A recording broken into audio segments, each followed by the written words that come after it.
Coming up this week on the Markcast. Well, last week was the Talent Wars, and now this week we have the Broadcast Wars. The XFL has announced their 2023 TV deal. Going to be breaking down all of the details, filling you in on some new information we've uncovered. Plus, we're going to be comparing it to the USFL TV schedule. Which alternative football league has the better broadcast slate headed into 2023? You might be surprised to hear what I have to say. Plus, lots of chatter has come out this week from both Houston and St. Louis. Both cities potentially preparing for XFL franchises to return there. Going to bring on Evan Willsmore from XFL News Hub to break it all down. Then all your regularly scheduled USFL programming. We're midway through the season, approaching week 6. Ian Hartitz of PFF joins the show to give his thoughts. I really enjoyed it, man. Like, the biggest pushback I kind of see on it, like, I'll post a highlight of a sick one-handed catch and people are like, oh, look how the stands are empty. Like, get over it, man. Every game is in Birmingham. I'm not surprised that people aren't lining up to go sit in the stands for hours on end. Adam Levitan of Established to Run also drops by to share his analysis and thoughts so far of the USFL season. To me, the USFL product is just a worse version of the NFL, which is still cool. But I was just hoping that they would go for something different. Plus, the CFL season hangs in the balance. They're trying to resolve the strike. Players are protesting. I bring on Football Canada President Jim Mullin. We have a very thoughtful discussion about how the league will be able to move forward following this divisiveness. At the end of this, you want a mutually beneficial partnership. A lot of the rhetoric that's come out of this from both sides, quite frankly, doesn't match up with the on-ramping from the previous year that led into it. Should be a really great show. Thank you all for your support. Please like and subscribe.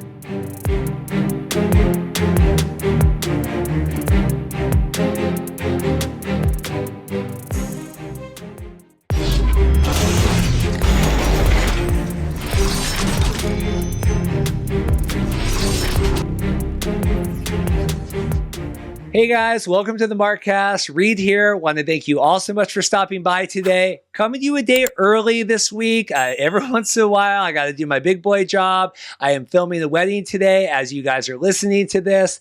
Hopefully the world is not ended and we have the XFL cities being dropped or anything like that. But if anything crazy comes out today, potentially doing the live stream tomorrow during the regularly scheduled Friday Markcast. But otherwise, this should get you by with all of the wonderful news we've had come out this week in the world of the XFL. And then, like I said, lots of USFL and CFL stuff to talk about as well.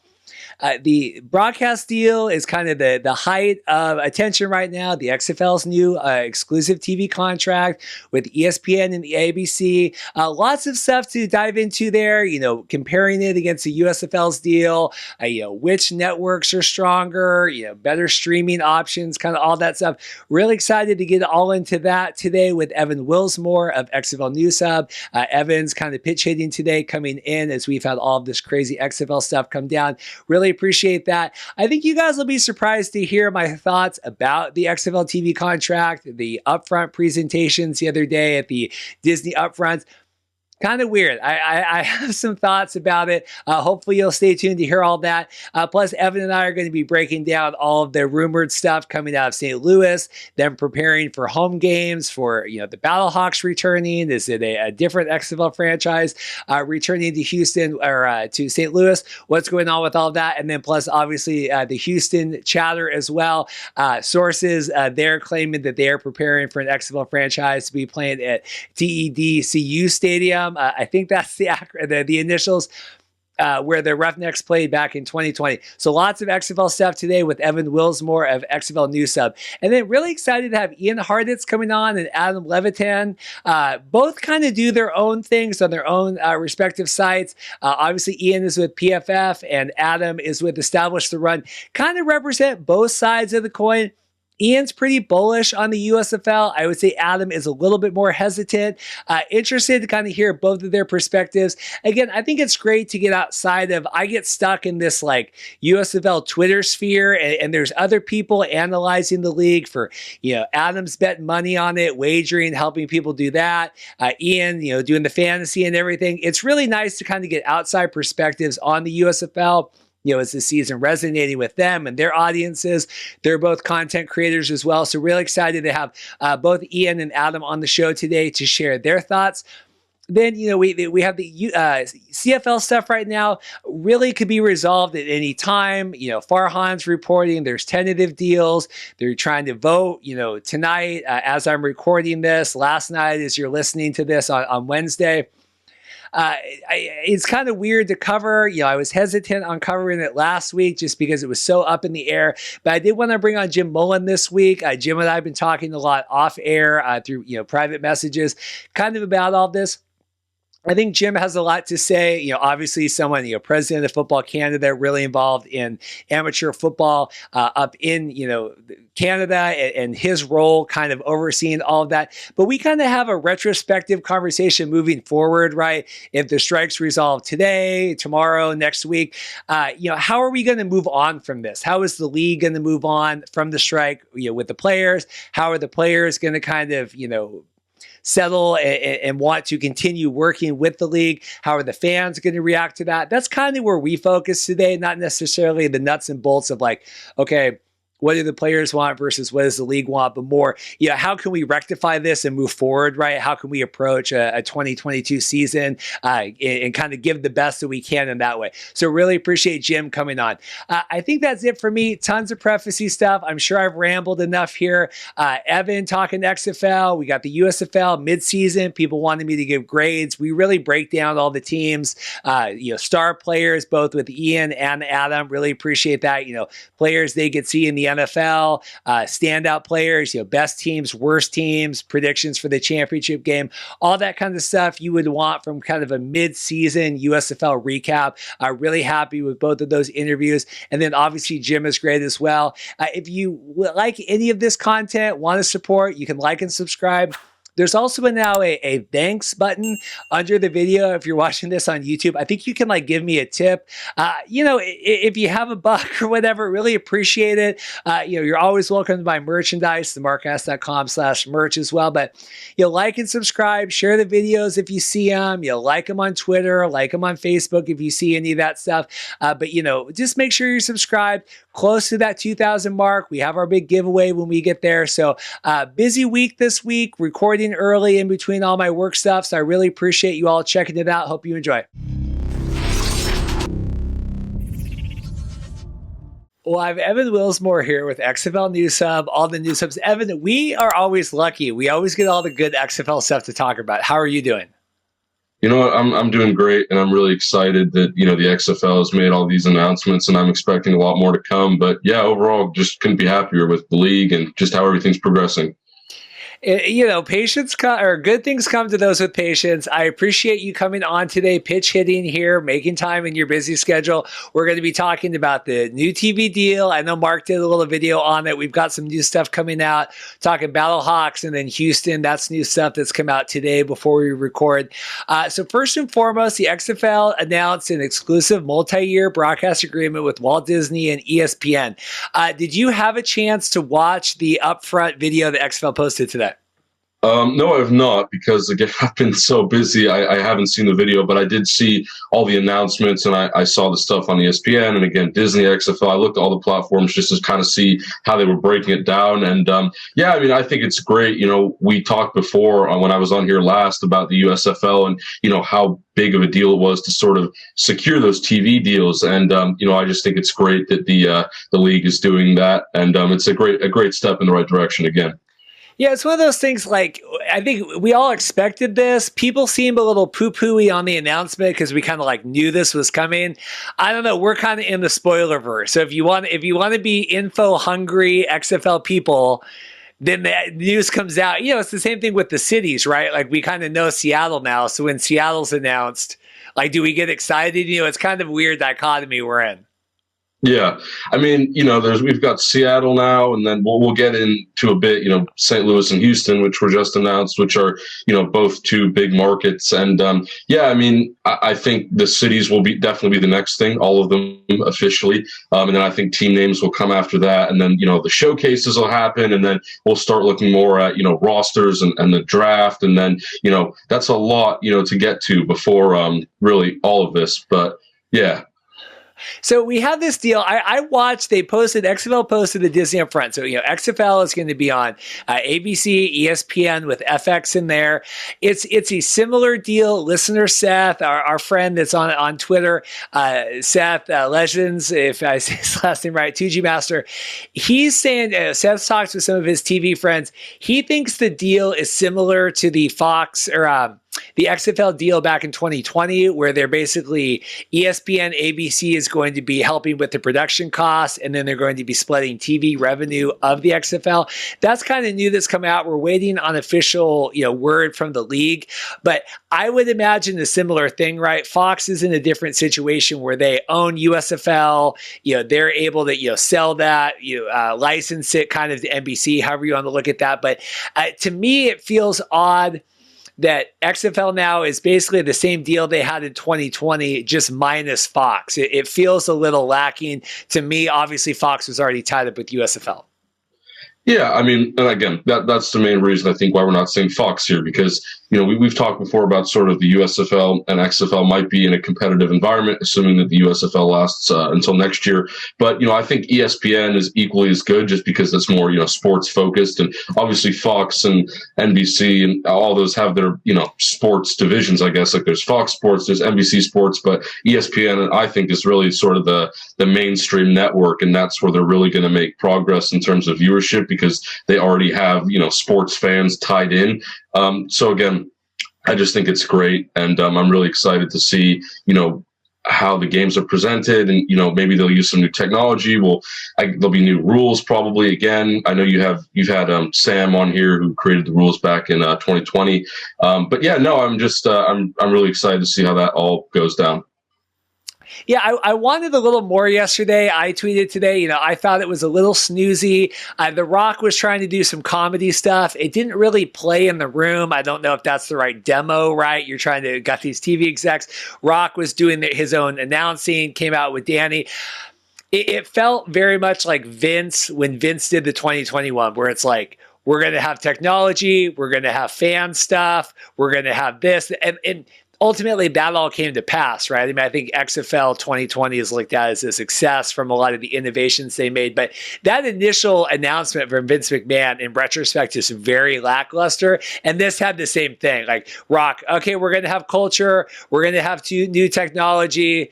Okay, we'll see you later. I mean, I know that this isn't the place for that, but it felt like nothing we haven't heard kind of come from the league in the last 9 months. Right. And I mean, The Rock is similar to Vince McMahon in the sense they have a similar background, but also just, The Rock is a guy that, he's always been sort of on the screen a lot, with his movies, and at the Super Bowl, he did the kickoff announcement. So he's always kind of been that facial figure, if you know what I mean. And he likes to, stand up and be that guy. And, he likes to be vocal. And, that's really shown again with these announcements with the league. And I mean, I think it's good to an extent because everybody knows who The Rock is, and, that's a familiar face. But of course, like you said, you don't want to overdo it. And I think they do have to be careful, because this is a sort of third go around of a league that, was there in 2001, was there in 2020, and now you've got 2023. So you really want to get fans to buy in at this point and say that it's going to be a long-term thing. They secured those TV deals, I think, for 4 or 5 years. So, that's a good 4 or 5 seasons of content, which that instills confidence, but you have to present it the right way and say, hey, we've got all these TV deals, and this is, we're going to have all these games on here. And, I think that's really important, where you have to lay out that plan. And they've done a decent job at it, but a bit more information would, again, be helpful, because we've been talking about that for a while now, sort of this build up, if you know what I mean. Yeah, so we have the confirmed Saturday, February 18th is the kickoff. That's been on all the whiteboard that Danny posted back in October. I mean, that's been the long rumor. And again, a lot of this is confirming things we've known. Saturday, February 18th, 43 games. That's 10 weeks, 4 games apiece, 2 playoff games, a championship game, going to be across ABC, ESPN, and FX. They're going to be on ESPN Plus potentially. It'll be curious to see how all these games are laid out, right? Obviously, ESPN or ABC carry a lot more weight than like FX or FXX or ESPN Plus. You could get into the thing like the USFL, where we're relegating games to Peacock or USA. I mean, not all of the networks on the Disney tree are all equal. You know what I mean?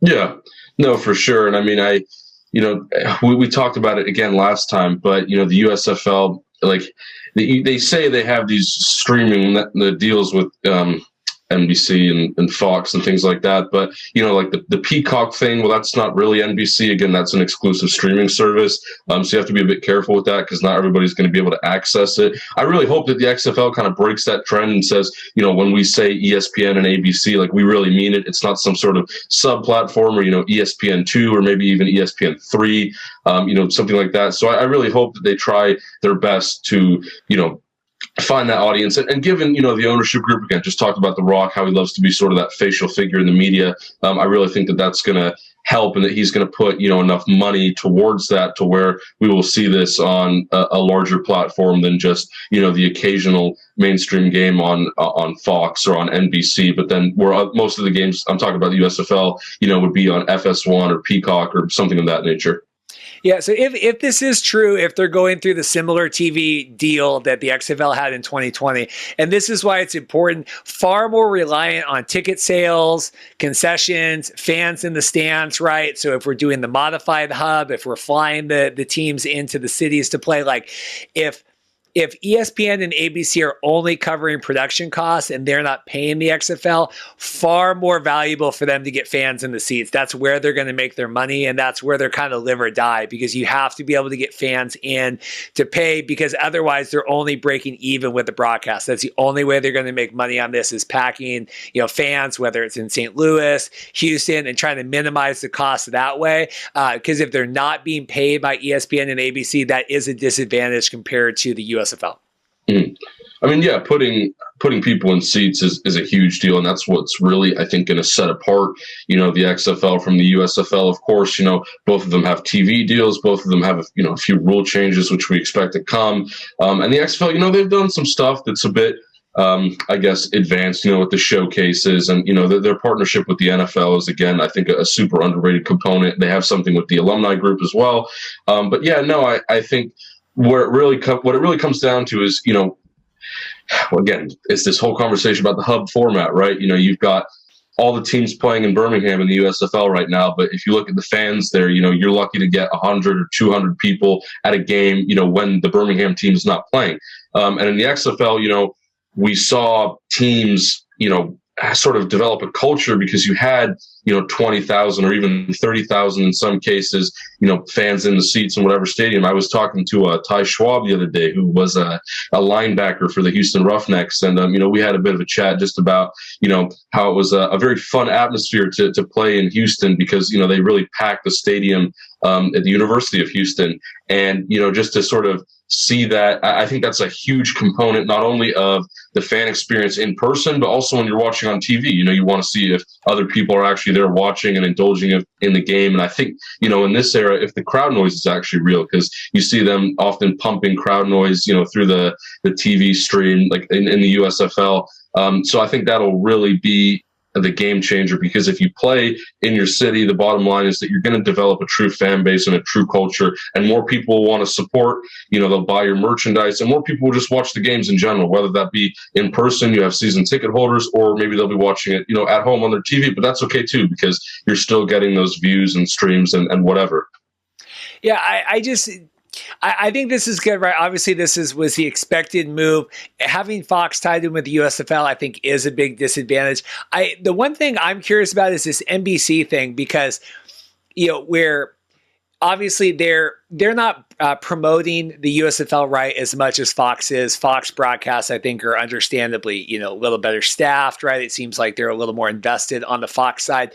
It's still putting games on NBC in front of a different market. I like being on as many different platforms as you can be. I know in my wedding business, I'm on like Yelp and Wedding Wire and The Nod and Google and everything. Even if some are stronger than others. And I think that Fox and NBC have a different enough demographic that I think that is valuable to be on two different ones where it's ESPN, ABC, ESPN under the Disney umbrella. I don't think it's going to be like a death knell to the XFL, but I like USFL being on multiple different diverse properties that way, where everything's under that Disney umbrella. Yeah, and I mean, on the topic of that, just I think back to week 1 when they had the simulcast for the first game, and I think that was really pivotal. Something that the USFL did that was really kind of above industry standard, I guess. And I get your point, like being under that sort of Disney umbrella with ABC and ESPN could have some disadvantages. Disney might have more of a controlling role where, compared to the USFL, where it is two, separate individual platforms. But in my opinion, like Disney, I think is going to come to rule the world at some point. So you may as well develop a partnership with them, as quickly as you can, because they're really starting to take over everything. And, even if they have a bit more control, and it might limit what the XFL wants to do in terms of possible expansion in the future, through media, of course, I'm not talking about physically, but, maybe that'll put some limits on it. But I mean, hey, Disney does present a lot of advantages in terms of the media market, and there could be a lot of promotion gained from that. And I think, again, it's a good point you bring up, but there's still a lot of positives from this that I do like. And I do think it is very rock-esque, I guess is a term. Again, we talk about media and marketing. It's a word I keep using, but I feel like, it made sense for him to connect with a company like Disney, just given his background. And again, you're trying to compete with the USFL, who has, the 2 other networks kind of locked up. So it all just kind of makes sense to me. No, I like it. Yeah, Disney's going to rule the world one way or another. I know Mark Perry had hypothesized, an NFL Network deal or Netflix or something. Obviously, they have streaming that, they could do things with Disney Plus, ESPN Plus. I live on a lot, being able to watch Kraken games and stuff. I'm used to that. It's not the most accessible platform. It's not inaccessible. I think it's fine, right? I think people are able to get on there if they need to. It's certainly easier than like Peacock, some of the ESPN, the advanced, like I guess it's the ESPN Plus Premium or whatever the hell they call it, but it's fine. I just would have liked a little bit more creativity with the broadcast slate, but it certainly is a good swath of there's a lot of different places they could put things if they need to. Yeah, well, I mean, NFL Network is another good point. I'm glad you brought that up, because I nearly forgot about it. I would have really liked to see that too. I do agree that that's, I think, one of the things that, was left out that was kind of significant, because they had announced a few months ago now this partnership with the NFL, and then you've got the Alumni Academy and all this stuff. Like, you're really developing close ties with the NFL. With the USFL, we've looked at how big streaming is in terms of, getting the actual product to the hands of the American public. And, the NFL Network would be massive, because not only, does NFL Network stream NFL games from time to time, but you've also just got general NFL shows, content, fantasy stuff, all this stuff that sort of intersects and could really play a role, again, in the league's development, that they want to put together this sort of futuristic and unique product that really kind of changes the game of football. I mean, the NFL, of course, is the leading example, and having a partnership with them is big, but you really do need to capitalize on that. And I think missing out on that NFL Network opportunity, if there ever was one, was definitely sort of one of the few misses from the XFL so far. There hasn't been many. Again, I give a lot of credit to this league, but I would have really liked to see that, because that just, I feel like there's more people that watch NFL Network than you might think. And that just comes with so many unspoken benefits where, if you have this partnership with the NFL and NFL Network isn't involved, well, what else are you going to do it for? I'm interested to see how that plays out in coming years. Totally agree. Also, I saw comments online, because they said 43 games, right? So is that locking the league into 8 teams for 5 years?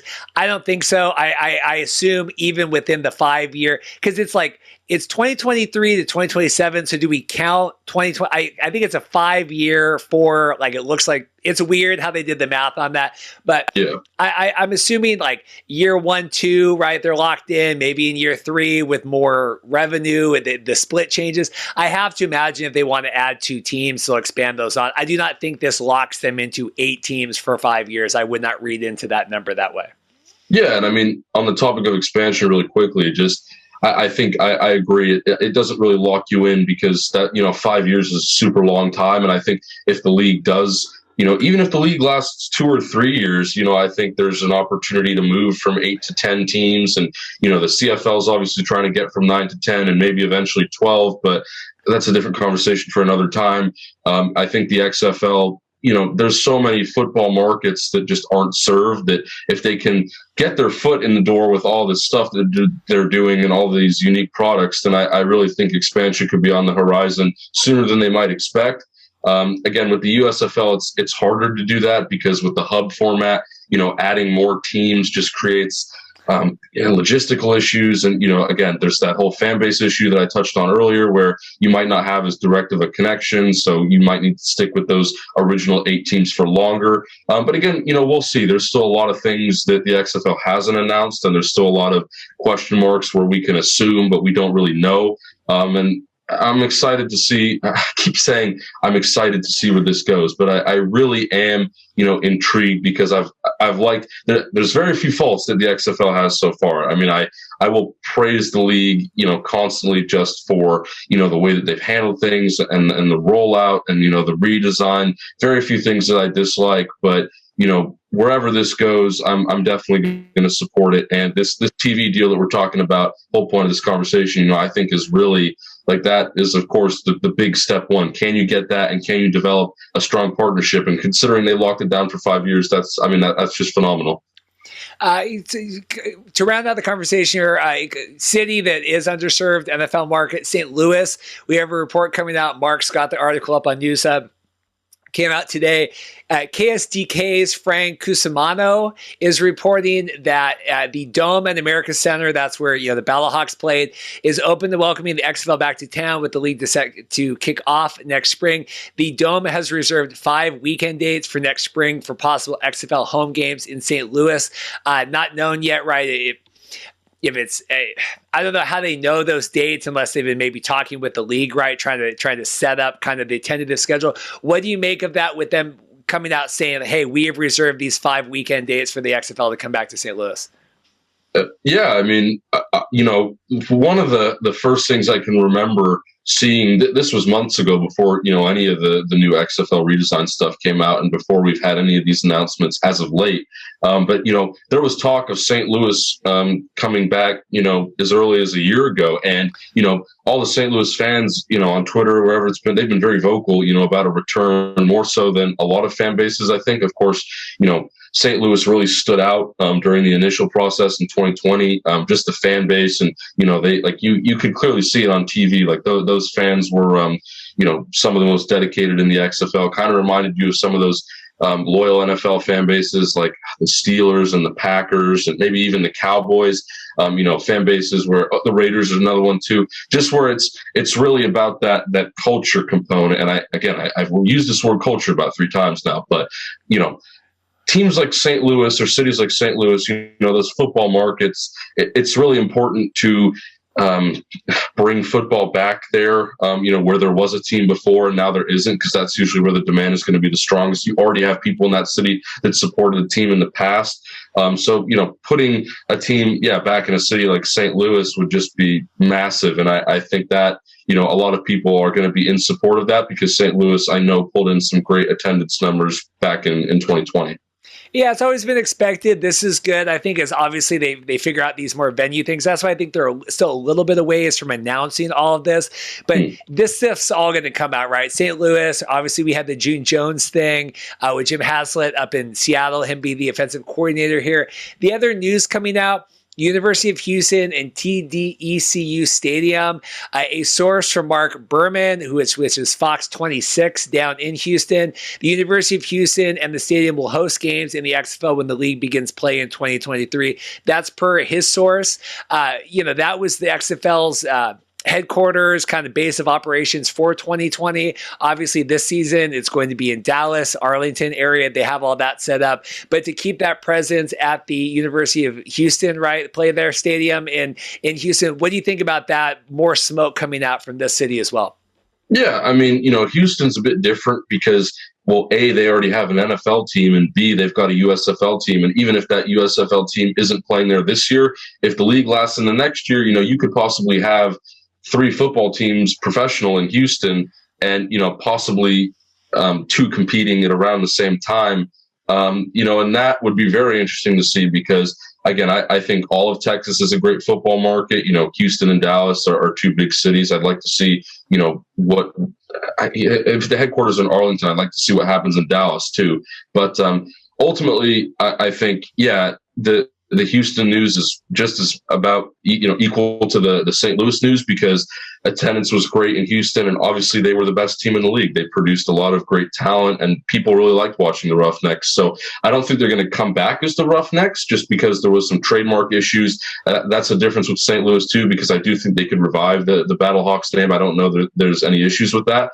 But yeah, ultimately that could be very exciting, because we could really see, a bunch of these football teams competing, some of them in the spring, some of them in the fall, all in that one city. So that could really be a leading example of what's to come, for years in the future.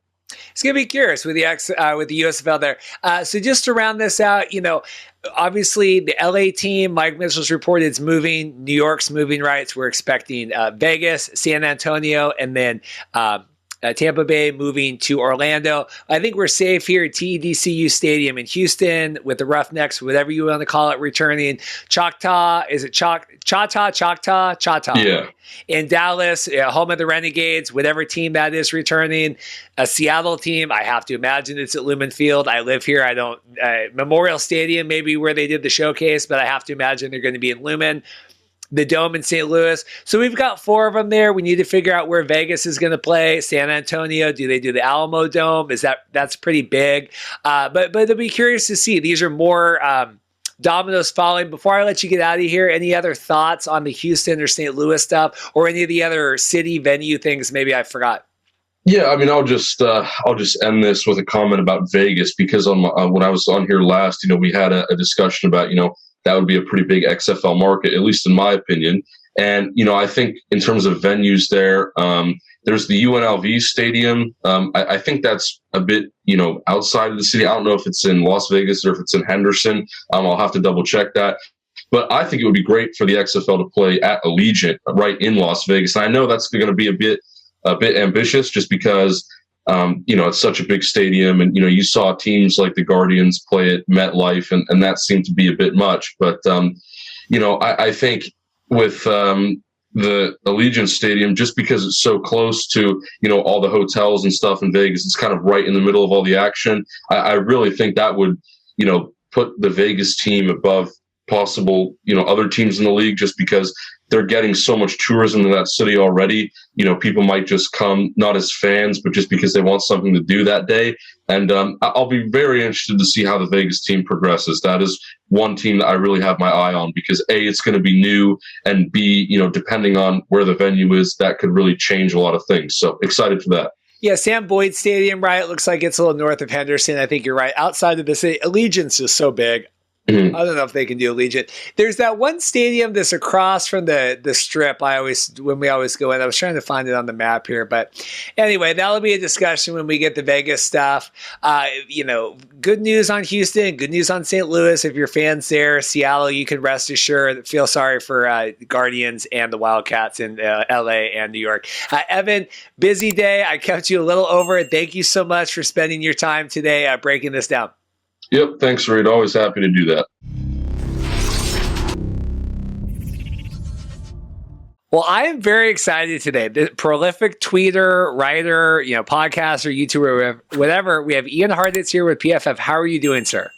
Doing great, man. Appreciate you having me on the pod. It is the middle of May, but finally with all these teams set, I feel like I'm in the thick of fantasy football off season. And at the same time, we have actual live games being played every single weekend with the USFL. So I'm keeping busy. It's a great day to be great. Yeah, I'm really curious, what your thoughts. We're trying to reach out to these fantasy guys, sports betting, kind of different people than the normal kind of USFL Twitter I exist in. What have been your thoughts so far about the season? I really enjoyed it, man. The biggest hate pushback I kind of see on it, I'll post a highlight of a sick one-handed catch and people are like, oh, look how the stands are empty. Get over it, man. Every game is in Birmingham. I'm not surprised that people aren't lining up to go sit in the stands for hours on end.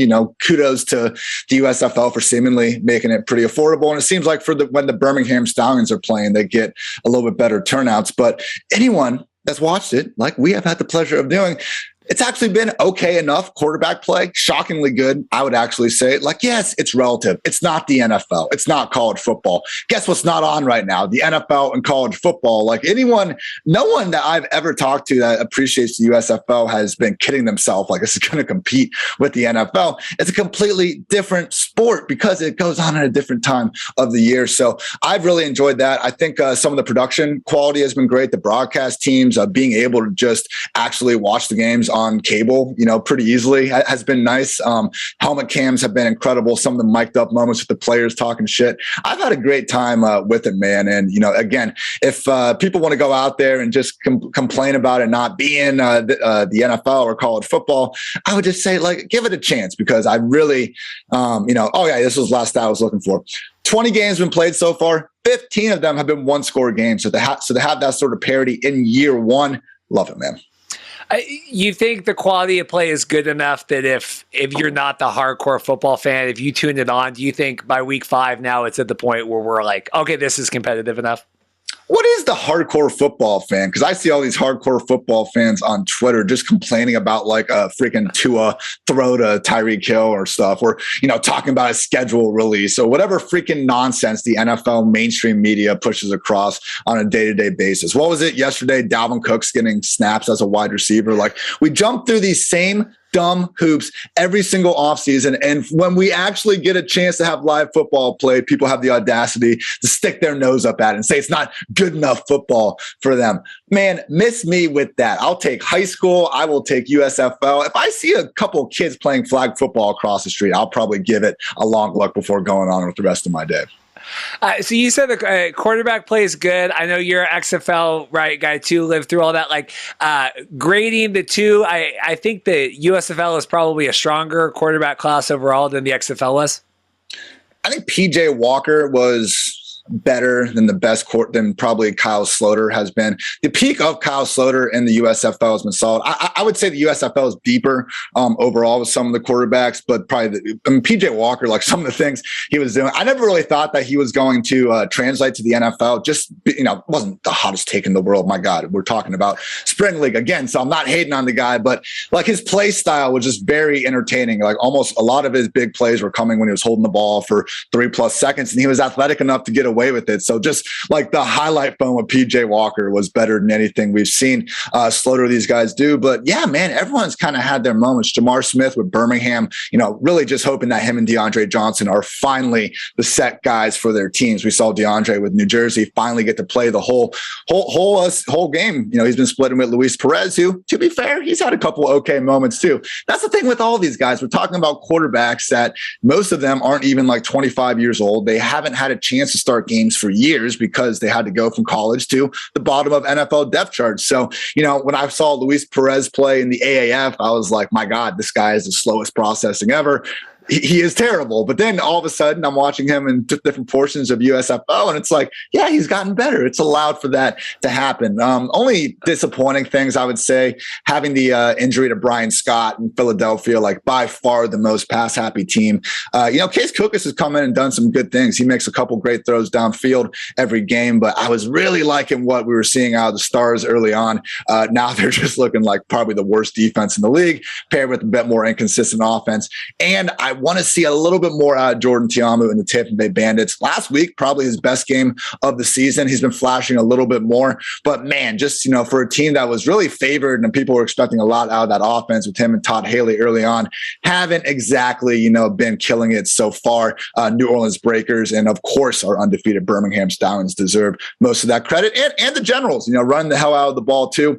It is fun to see New Jersey going so far against the grain because we get so caught up in you need to pass the ball all the time. And in the NFL, when you have the best players in the world and they're so efficient at doing it, it does make sense to throw the ball more. But, college, high school, USFL, if running the ball, if you're really good at it, like the Generals are, not the worst idea in the world either. Lots to react to it and process it. So you think Kyle Sloter, you think he's the best quarterback in the USFL? Yeah, man, he's honestly had some flashes in the preseason. Like when I was previewing this league, like the quarterbacks he was with for his like PFF passing grades in the preseason was like Mahomes, Justin Herbert, like the best of the best. And we can all see who the outlier of that group is, obviously. But I mean, for someone that has already been bouncing around rosters, it's just been great to see Slaughter go out there and sling it. Mentioned, Brian Scott, Jamar Smith, DeAndre Johnson. These guys have done some good things as well. Clayton Thorson makes one or two really good throws a game. And then you look at his stats at the end and he had like 125 passing yards. Shea Patterson actually played well last week. It's been a disaster otherwise. And then for the Maulers, I actually really like what Josh Love was doing, but they cut him and now he's on the Panthers. So I have no idea what the Maulers were doing. I'm happy they finally got their victory. First win of the season last week with a guy named Vad Lee under center, who they literally signed like 6 days ago. So like you have the confidence to basically cut Josh Love in favor of Magoo and then pull Magoo that much quicker. Not great for the Pittsburgh Maulers, but hey, keep doing you, I guess. Well, that's the thing is, because you were going to say, the Stars, right? Bart Andrus, like, not surprising that he's kind of able to adapt to this. He did the XFL Team 9 and he did the Spring League and all that. Kirby Wilson seems like he has no idea what's going on. I mean, this is like pure luck that Vad Lee came in and was like an all-star this week. He's just getting lucky that he has two of the best wide receivers in Bailey Gaither and Trey Walker. I mean, these guys are going out there every single week and just making one play after another. I mean, Walker, for those games that Gaither was out, was getting like 15, 16 targets and making the most out of it. And that was the other thing with, that comeback last week, like watching dude, Vad Lee just playing like a chicken with his head cut off out there, man. Like it was like 8 minutes left and he just pulled off one of those, like, getting sacked, I'm going to throw this ball back across the field. And it was a miracle it wasn't picked. Even the first touchdown to Gaither was like thrown in double coverage, but win is a win is a win. But yeah, really just, the Pittsburgh Maulers, when I previewed the league with Cody May, we did like a 90-minute pod. Like they were the one team that was just easiest to see, like, okay, this is going to be an offense that's just going to be old school. And what did we see in the first week of the year, man? Them lining up with like 9 offensive linemen or some madness. So it's unfortunate, but at least we got those 2 wide receivers to look forward to watching. And that's the great thing about this league, man, because that Maulers game, that was between the Maulers and the Gamblers, in my opinion.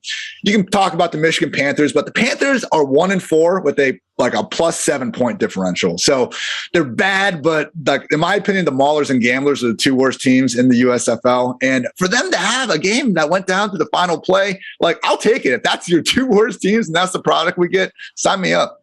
Yeah, Bailey Gaither's weird. He was one that I got in. We did fantasy through Mark Perry with XFL New Sub. He has his New Sub fantasy. And I basically just picked guys that had been on the show before. And I got something had happened and I got kicked out. And so that was my auto draft, was this Bailey Gaither. I'm like, who the hell? I'm trying to, I'm like looking on social and stuff. Like, well, this is a mistake. He's probably one of the most productive guys I have on my fantasy. He has been crushing it, man. Gaither, and again, his teammate, Trey Walker. Victor Bolden over with Birmingham. He's been doing a lot of good things, former NFLer, but it's mostly been the New Orleans Breakers passing game. That's, I think, been the most impressive.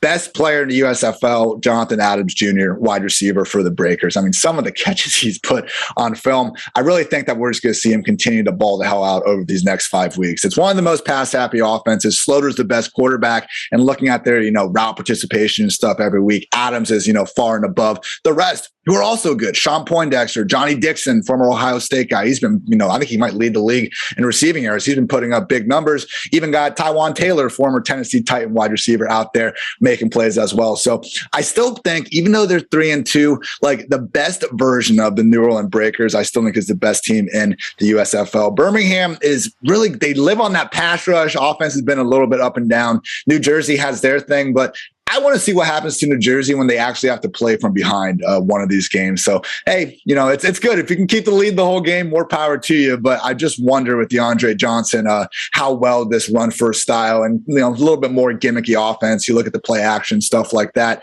how that will actually do when you just need to put up points in a hurry. I think Poindexter, I think he was the one that tweeted that today. He got a fine because his pant legs weren't like that. That is a Brian Woods moment that I'm just like, God, like you guys can't get out of your way sometimes. Come on, man. Like, what are we worrying about this for? NFL players, they always talk, these receivers don't wear knee pads. Like, none of them do. I don't know why. It seems terrifying to me, but I don't know. At the end of the day, those little styrofoam pads probably aren't doing much when a helmet comes at your knee full speed in the first place. So we're really worrying about uniform violations in the USFL. Let these guys wear whatever the hell they want. You can't go more than a play or two without seeing one of those dope visors, and that's probably a medical red flag. I remember in high school we weren't allowed to wear them because if you get hurt, doctors can't see your eyes into your helmet and kind of know if you're okay. So, like, come on, we're talking about a guy where he's wearing his socks. Come on. In terms of quality of gameplay here, midway through, I had people message, "Hey, let's do check-ins and kind of figure out week up. Like, are we in a good spot team wise? Have we progressed? Like, or do you feel like halfway through the season, quality of play, interest, everything else? Like, how are you grading the overall USFL experience right now?" Some DFS hiccups aside, early on in the year, man. For me, I love it. I'll give it an A. Fuck it.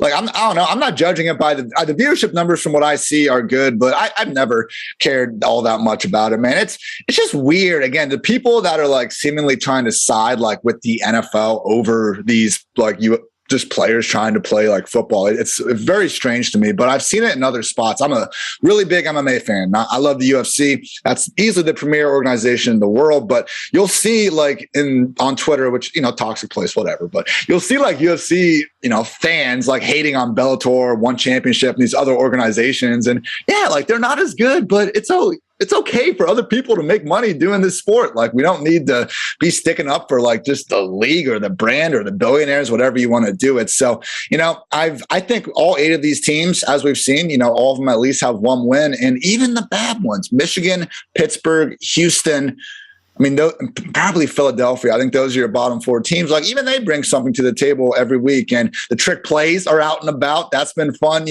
seeing these offenses be willing to spice things up, man. I've been a huge fan of it. I am concerned, and I don't like to, I tweet more of the rating stuff that I even really talk on the podcast here just because it gets people kind of conversing online. But it is concerning to me that ratings are going down as gameplay is going up, right? Where like this last weekend was the best weekend of games. I've had many people tell me, and it's like that was the all-time lowest ratings they've had so far. Like, that is concerning to me that not as many people are seeing the good games now. Isn't that how, I'd be curious. Does NFL ratings go up as the season progresses? I know I've seen like the fan, in our content meetings and shit, like I've seen the fantasy interest, and from obviously week 1, it's at a peak, and then it just steadily goes down throughout the year. So no, it's not ideal. And we have the XFL. I'll be curious what happens with the XFL, because they want to start on February 27th. They have the ESPN backing. The Rock's going crazy. It seems like they have a pretty good spot, and I think their plan is to go city to city. So I would imagine that'll lead to some better attendance. But if the USFL wants to stick to April or even push it back a little bit to May, I know they don't want to hold back players from having chances to get into NFL training camps. So I think that's the risk of pushing it too far back. But man, sign me up for year-round football here. I'm just saying, hey, take the ratings and go down, whatever, man. I'll be watching. Do you prefer the February or the April? My guest I just interviewed here, he's like, absolutely stay away from February. I'm done with football. Ben. No, give me all of it. What? No, I don't have time for basketball or these other silly sports. I'll throw a baseball game on just to take my mind off of the world, but I want football. We're going to watch, we watch college. We spent 3 freaking months talking about these damn rookies coming into the NFL. And if you look historically, like, they're not going to make that big of an impact. The overall majority of all these guys we talked about, if you literally just took a line at the end of the 3rd round and then just scratched off everyone that was picked beyond that, you're going to have a pretty nice hit rate of guys not making an impact next year. So, dude, what is it, February? I think people are just, they're afraid to compete in the football industry, man. Get out there, watch these games, ignore your family for a Saturday and Sunday afternoon. It's 4 games a week, 4 games. Do you know how easy it is to catch up on that? That's a Sunday afternoon of an NFL slate. We can have that whenever, any month of the year. This should be a year-round league. No, I admit that too. I like the spring. I'm an NFL guy. I'll tell you, NFL Network content gets really thin like this time of year, like post-draft. Like, we've got the week out of the schedule, right? And now it's like I think Good Morning Football was ranking quarterback strongest arms or something, and I'm like, come on. But it's all the same, right? Like it's Allen Mahomes, whatever. Like, it's the same list each day, just with a different adjective around it. Like, that's why I wish when the XFL announced their stuff this week that they would have maybe had something with NFL Network or Netflix, like being on the ESPN Disney thing, does that do anything for you with the XFL? Yeah, I guess, well, NFL Network, they're not going to cover this because they don't show any of the games. So it's too bad. Good for ESPN, and we see Skip. It's just how it works, man. And, Skip and Shannon talk about the USFL for a segment because they're on Fox, and Fox has some of the USFL games. So I'm sure, even though ESPN's shown no interest towards USFL, they'll be all over the XFL because it's in their best interest to do so. So that's just kind of how it works. And, I'm sure PFF will keep providing grades for all of it. So I'm happy to continue to spread the good word for anyone else willing to watch. It's hard. Yeah, it's hard where these networks now getting involved. It's like we're pretending like, this other, like Ian Rappaport, it's like, wait, what is all this other? It's like, Ian, like, these other things exist. Like, can we please, like, not pretend? It's like, what is USFL? Like, he was on Pat McAfee show. It's like, I don't like that. I don't like pretending that they don't know. It's like, I didn't even hear about that. That's some bullshit. And Rap Sheet, I think you want to talk about, seriously, the Rap Sheet, someone, in my opinion, like if you looked at the Schefter versus Rap Sheet leaderboard 3 years ago and now look at it, it's either flipped or, you could say it's a lot closer. It's been a good year for Rap Sheet, but yeah, that's some bullshit. They're always just trying to find something that's going to get the clicks. He was saying, how he wished the Sam Howell, like chicken nugget story would have been released earlier. It's like, dude, this was out last year. It's just I don't know, man. So whatever. Hey, he provides a great service for all of us. I'm happy he does because, my God, as someone that has worked news before, that grind is so freaking stressful, man. I can't imagine just the amount of notifications, phones going on, never having a second to sit still. But it's like, come on, man. Give us something. What pisses me off about this is we have now, during this period of the year, instead of just letting teams announce the decisions that are being made, we have reporters like trying to win this. Win what? I don't know. We're finding out about the same damn rookie contracts that aren't even different and haven't been for the last 10 years, ever since they put the rookie wage scale in. And we're having a national reporter break the news that they signed the contract only to have the team then tweet it out 10 minutes later officially. And then we have to, of course, have the national reporter quote tweet that and then say, oh, now it's officially official. It's like, what on earth would we do without these reporters breaking it down first? And I'm not trying to hate on reporters or beat writers specifically for their job because they're great ones at it. But man, during the season, you see teams just tweet out injury reports and all the beat writer does is tweet out the exact same injury report. It's like, oh, thanks. Like use your damn platform, use the extra access to give us something, give us some investigative journalism, don't copy paste whatever the hell is happening like that. I don't want to hear something from them that I would find out a minute later from the team account. That's all I ask. I want to stick on USFL, but I will say the Sam Howell that he doesn't eat steak, right? He only eats chicken. That was, as a Washington football fan, that was the most insane story I read all week. No, I know, and it's interesting. I was just Rap Sheet was saying how like he wished they would just come out in like March and they could have done a whole show on it. And it was like, well, if you're dug for it, it actually was out an entire year before. But no, yeah, that is crazy, man. Like he says he won't even try it. Like what the hell, man? I think that's the worrying part. Yeah, for my wife that's listening to this, Sam Howell, who was like the 4th round draft quarterback, right, for that Washington football, yeah. 5th. Like he's never eaten meat, never eaten steak. He only eats chicken nuggets. That's all, or chicken tenders. That's all he eats. Doesn't that sound like it sounds like he voluntarily signed up to do the Marinovich plan and just like freaking starve himself for the good of his NFL career. So we'll see. So top teams, Generals, I've heard, are they taking, I know Birmingham has the home team like advantage with the crowds, but do you think Generals, is it their game to lose now?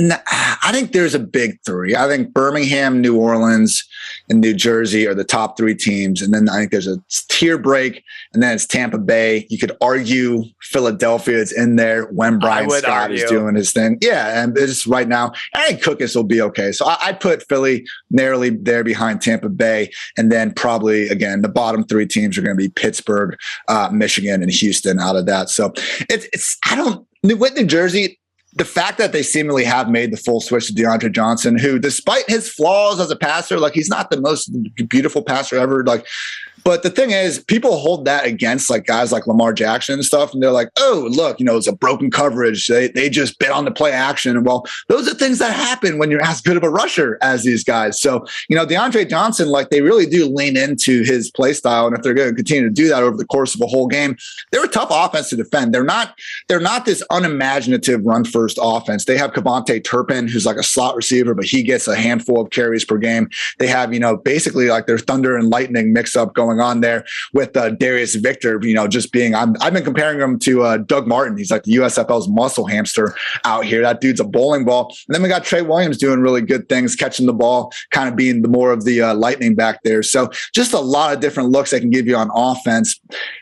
When they can play with the lead, I have no problems. We just haven't really seen them have to trail. I mean, their only loss came in week 1, and that was when Birmingham came back and won kind of in the final minute with that Jamar Smith comeback. So New Jersey, they deserve to be number 2. They're the only other 4-1. They're the only 4-1 team, Birmingham being 5-0. But I do just continue to lean towards like the best offense, the highest upside offense is Kyle Sloter and the New Orleans Breakers. I mean, they just kind of had some weird luck, dude. For that Houston game, they had like 530 yards of offense and 23 points. Like if they can just run hot for 60 minutes, we can see that. Like they're the only team I could see like putting up 40, 50 points without too much of a problem. That's sort of upside their passing game has. Birmingham, I'm happy that seemingly Jamar Smith is going to get that full-time job because he is the best quarterback in Birmingham. Oh yeah, he's with Magoo. I think I said earlier Magoo's on Pittsburgh. I meant Kyle Luletta. Sorry guys, messed up one of these names. Even I'm not perfect. So, but yeah, it seems like they're finally going with Jamar Smith, which is great. But the thing with Birmingham, man, like some of the cool PFF stats we have behind the scenes, like their pass rush is in another world compared to these other teams. They're pressuring opposing quarterbacks on like literally close to 50% of their dropbacks. You're not seeing any other defense like higher than like 33, 34%. So with that, Birmingham is in any game because I think that pass rush can just take over. We saw Tampa Bay do it to Mahomes in the Super Bowl a couple years ago. Even someone like Kyle Sloter, as we found out, can get slowed down in a hurry when they're on their back the whole damn game. But with Jamar Smith in that offense, I just don't know that they're going to be able to keep up if a team can ever, again, just keep that pass rush at bay for 60 minutes. I feel like the Breakers are kind of that under like dark horse, I guess, if you call it. I mean, I think that Birmingham, and I think part of it is just being in like that premiere, like it was the first game and it's the Generals and the Sounds. I don't feel like Breakers get enough credit then. Yeah, I mean, looking at the Breakers on the season, I mean, if you're giving them top 3 in the league, which I have to agree with him, I think Philadelphia has fallen down the step. I mean, I think Cookus is fine. I think people are really optimistic that Brian Scott's going to be back this season, which would be interesting to see if he did like a week 8 or 9 return. The one problem with the Stars, they do throw the ball a lot, but I think what you see, and this is a real thing that I think maybe we can do a better job quantifying, but when you're throwing the ball all around like that, there is something to be said about your defense just getting worn out, having to run back out on the field, not having any chance to freaking chill because your offense is just trying to, keep their foot on the gas. And when you have Cookus, who isn't bad, but Brian Scott was running that offense just, I think, a lot better and more consistent. Like Cookus, again, he's hitting a couple of the vertical shots per game, putting up a few points here and there, but just hasn't been quite the same consistency that Scott had. But luckily, my PFF colleague, Eric Eager, has been tweeting out some EPA numbers from this lovely league. And all 7 of the 8 defenses have allowed a negative EPA per play on defense, which is great. That means they're doing good. Philadelphia, not good. They are by far the worst defense in the USFL and EPA per play. And then even on offense, they're kind of a middling 4th unit. So you want to put them, again, I think they deserve to be in the same tier at Tampa. But to me, New Orleans, their only 2 losses are to the 2 other best teams in the league in New Jersey and Birmingham. So to me, again, I want to chase that offensive upside. And to me, New Orleans has it. I thought that people were a lot higher on Tampa going into the season, right? The Todd Haley of it with Teamu and everything, that connection. It just hasn't. Are they okay? Kind of middling of the road. They just haven't hit their peak yet.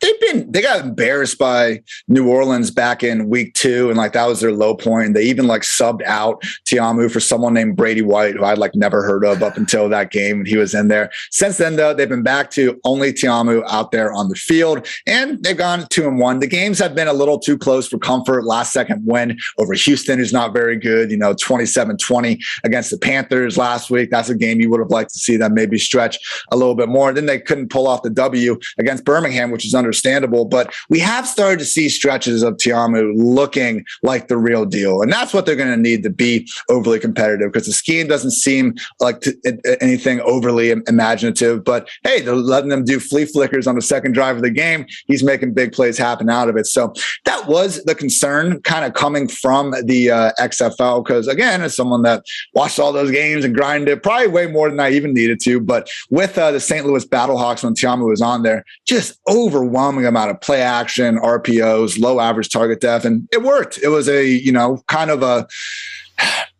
a not all that creative scheme, but they did a few different things, and it worked out for them fine. But coming into more about like a pro style offense in Tampa Bay and what Todd Haley's doing hasn't been the best start for it. With that said, when Tiamu can get that on the end, I mean, again, in week 4, that loss they had to Birmingham, though, the one touchdown he threw when he was rolling out to his right, I mean, that was a true NFL throw, in my opinion, one of the best ones of the season. So that's why I didn't want to, I think Tampa Bay as a team probably deserves to be almost in that bottom tier along with Michigan, Houston, Pittsburgh. But because of Tiamu, what he's shown still, I think they're right there with Philadelphia. I'd be down to put the Stars ahead of the Bandits since they have Brian Scott, though. I think people thought Tiamu was just going to come in and run circles around everybody, Not quite. That's been honestly DeAndre Johnson more than anyone. I mean, how about that dude and the things he's done? Former last chance used star, now seemingly getting to be the guy under center last 5 weeks of the year. We'll see, man. It's good. I mean, do you think getting access coming out or getting kind of visibility coming out, you think he's the top of the list? He's, I think stock up. I just don't see, you see him throw the ball sometimes, and it just sometimes will, go, seems like the wrong direction about 10 yards. I don't know if he's ever going to be quite pure enough as a passer to really get the chance to make it happen. But at a minimum, maybe he does get like Jordan Tiamu's sort of like scout team opportunities to help things out in the NFL. I think Kyle Sloter in this league is the only quarterback that's really going to have too much of a chance to go back and make an NFL depth chart. Maybe Tiamu as well, because he's already had those, but I don't know. You talked a lot about scheme. I've heard critiques, we're bringing in these coaches. Not all of them have been head coaches before. Some of these guys are older, maybe not the most electrifying in terms of play calling and right in terms of putting the actual product on the field. What are your thoughts on that, the coaches and the play calling? We shit on the Pittsburgh Maulers a little bit. I don't think it's been that terrible otherwise. I mean, even Jeff Fisher with the Panthers, we've seen them doing some fake punts, trying to get the squad going. I mean, they should be, again, for them to have a positive point differential at 1-4 kind of tells you all you need to know. They should have won in week 4. They missed a 21-yard field goal. That's the one thing we haven't talked about. The single worst part about this league has been how atrocious these kickers have been, and how the offenses and some of these old-minded coaches refuse to adjust for that. And, for these kickers to make as big of a fuss as they did after week 1 because of all the new technology and the balls, and this is why we're missing our kicks. And then to come out over these last 4 weeks and continue to be absolutely dreadful, missing way too many extra points, chip shot game winners, it's ridiculous, man. I need to pull up the stats. I would guess these kickers are 60% on everything this year. It has been atrocious. So I've always been team ban kickers, and never more than this, man. Just eliminate them from the game. I think we would all be better people for it. So I kind of forget what the question was, but cannot get, I've gotten enough of kickers. Please get them out of my beautiful league. Well, he was a puncher. Michael was a puncher that got cut from the Panthers. I mean, he was not a place kicker. I mean, that's this. I heard a lot of people say I couldn't have made the kick. I couldn't have made the kick, but I heard a lot of people say I could have made that kick. 21. You're a kicker, though. You have one job, man. You're getting paid to make that kick. Make the damn kick. It is the most one-dimensional job in sports. They don't even practice with the team half the time because they usually have soccer or some other shit going on. They show up for 10 minutes a week, and then they expect to make this chip shot field goal and get carried off the field like you're the hero. Are you freaking kidding me, man? They literally stand there. They take 3 steps and swing their leg. If it has to do anything else, they look like a fish out of freaking water. Like, think about, like, what's the comparison to like another sport? I'm trying to think of another thing so useless, like the bat boy in baseball. That's like, you know, maybe that they have the kids sit down the foul line. Maybe they have to go get a ball from time to time. It's not goalkeeper. Like, that's actually important. You know, you're trying to defend for the entire team. You're out there on every single play. A kicker is just, they walk out on the field for like 4 times, and the amount of people that actually, you know, try to treat them like they're worth a damn for making a freaking kick is just ridiculous to me. I'm going to plead the fifth here. I don't want to insult our guest, but I accept your. I'm done with them. Man. USFL announced today that they're expanding the rosters, right? 38 to 40, and then you got 7 practice squad. That's going to be 10. Like, thoughts on that? Because a lot's been made of, you know, not having enough guys on defense, not having enough like special teams, right? Not being able to have 2 or 3 quarterbacks per each. Like, the Stars don't even have a backup quarterback right now, like, at all. So, I mean, what are your thoughts on them expanding the roster out?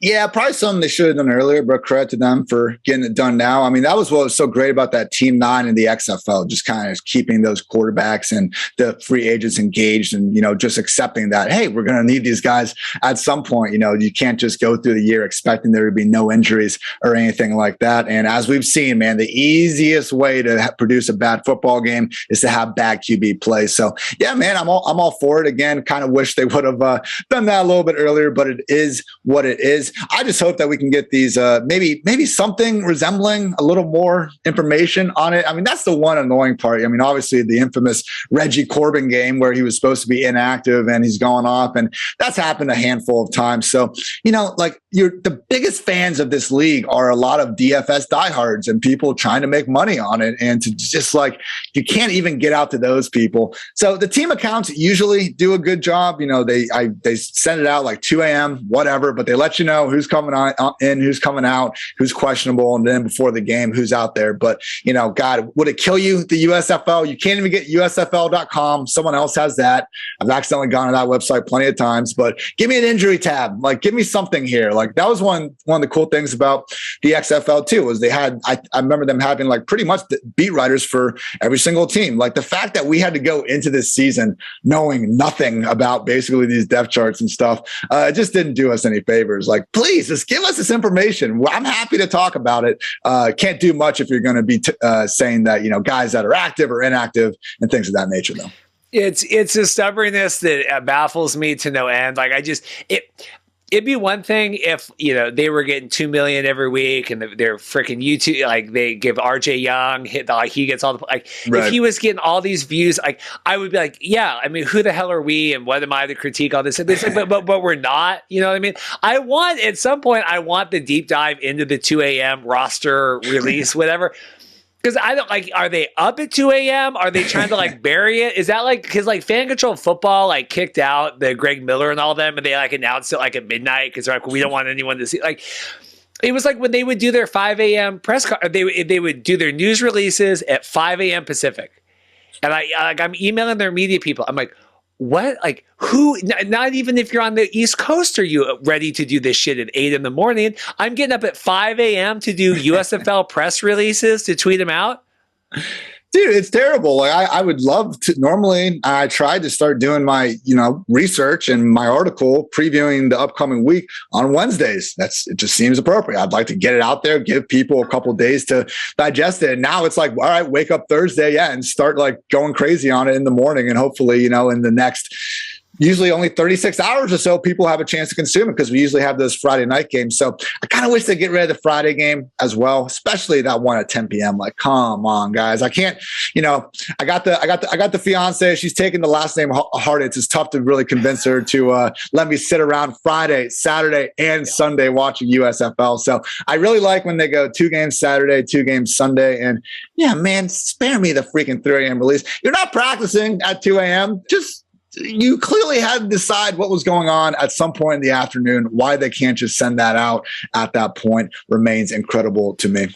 I would normalize the schedules 100%. I don't care if it's every Saturday afternoon game is on Peacock or it's on FS1 or Peacock Premium. Like, I don't care, whatever. It needs to be normalized. You can't have this like, well, it's on at noon on NBC and then the afternoon one's on Fox and then the one that I can't even, I have the email here that they sent out today. I mean, I can't even keep track of, we have Saturday 1 Eastern. Are these on? They don't even have the channels with them. We got NBC at 1, then 7:30, and then 12 and 4 on Sunday. Is that NBC and then Fox? On Sunday, it's FS1 and Fox. See, they don't even have this on the email they sent out. They don't even have the networks on it. They say Saturday. I'm looking at the website. Hey, the good news is for week 6 and week 7, they are done with the Friday game. So I think I did see that. I'm not sure how last week's Friday game did, but I remember 2 weeks ago, like, okay, yeah, so it's 2 weeks in a row. The Friday game's doing terrible. Like the ones in the afternoon seem to be doing all right, which makes sense, man. People, they have things to do at night, man. I can get behind a 1 p.m. and 4 p.m. game way more than these nightcaps. I don't want to keep you too long. Anything else you want to make sure we chew on here before I let you go? Nah, we're good, man. Probably, gave the USFL fan out there everything they want. Yeah, just, again, like, if it's not your thing, if you have other things to do in life, enjoy other sports, go ahead. But I just spare me the competing with like this USFL and NFL. These are ultimately a bunch of guys whose NFL dreams didn't work out and they're just happy to be playing professional football. So like who cares about the people in the stands? Listen to the players talking shit out there and like still giving it. They're all, Bo Scarborough was back playing in Birmingham. He looked like he didn't want to be anywhere else in the world out there. So for me, it's just a great opportunity. And I'm happy that, even if it's not 10 million people, it does seem to be hundreds of thousands and maybe even a million here and there also enjoying it. So good talking with someone else that appreciates this lovely league, my man. I appreciate it. Ian Hartitz, thank you so much for coming on. And I'm sure, like I said, people will check out your articles, all the preview stuff, because they don't. I talked with God bless Justin Freeman last week with Run the Sims. Like, that was the same thing. Like, if you as the league aren't going to do written up features and articles and stuff every week, like, at least give the people like you that are doing that work, at least give you guys the research, tools that you are able to do that. Like, if you're not going to do it, it doesn't cost anything to tweet out the roster stuff at 8 p.m. and not 2 a.m. And like, that's what it's going to cause people to like not come back when you have something like that happen. And that's just the biggest problem. So yeah, it's just basic roster information. And it really is crazy, man. Like, even the NBA hasn't figured out like injury reports yet. So it's not even one of those things where necessarily USFL isn't the only league that's had an issue with this, but baseball, they send it out, their lineups 3 hours before the game start. Just give us some sort of consistency, man. That's all we're asking for. I'm not asking for much. I've talked about, for 30 minutes here, how much I love this league despite, other potential problems, but give us a little more information, please. I really appreciate your time. Hopefully we can have you back on. Thanks. Well, I'm very excited today. We have Adam Levitan here with Establish the Run. How are you doing, sir? Hey, I'm doing well. Thanks for having me. I've kind of fallen down this spiral of getting involved in all you smart people that do fantasy and analytics and everything else about the league. So this has been exciting to kind of find new people to talk with USFL about outside of my normal crew. Yeah, I mean, it's people probably don't want to hear it, but like, I'm out here to make money, and so if there's football out there and there's markets, there's betting, and there's fantasy, like we're going to be in there. So yeah, I think that the same stuff that you can apply to the NFL can be applied to the USFL with some understanding of the changes for sure. So what has been we're halfway through the season now, right? We're approaching week 6. Like, overall thoughts, USFL in general, how has it been for you? Oh, I think the play has been better than I expected. The quarterback play has been way better than I expected, for sure. And overall, the play has been better than I expected. I think the issue for me that I have the USFL is like, there's been no innovation whatsoever. Like, there's nothing really different, to me at least, about the USFL than the NFL. It's just like minorly like worse players and worse coaches, So I wish that they had done some cool stuff. I liked some of the stuff the XFL did with various rule changes and all kinds of cool broadcast angles and different things on the broadcast. Like, to me, the USFL product is just a worse version of the NFL, which is still cool. But I was just hoping that they would go for something different. How, because we live in this USFL Twitter, right? And we've never talked about this except just kind of scheduling you coming on. Like, you hear the USFL is coming back. Like, was that exciting to you?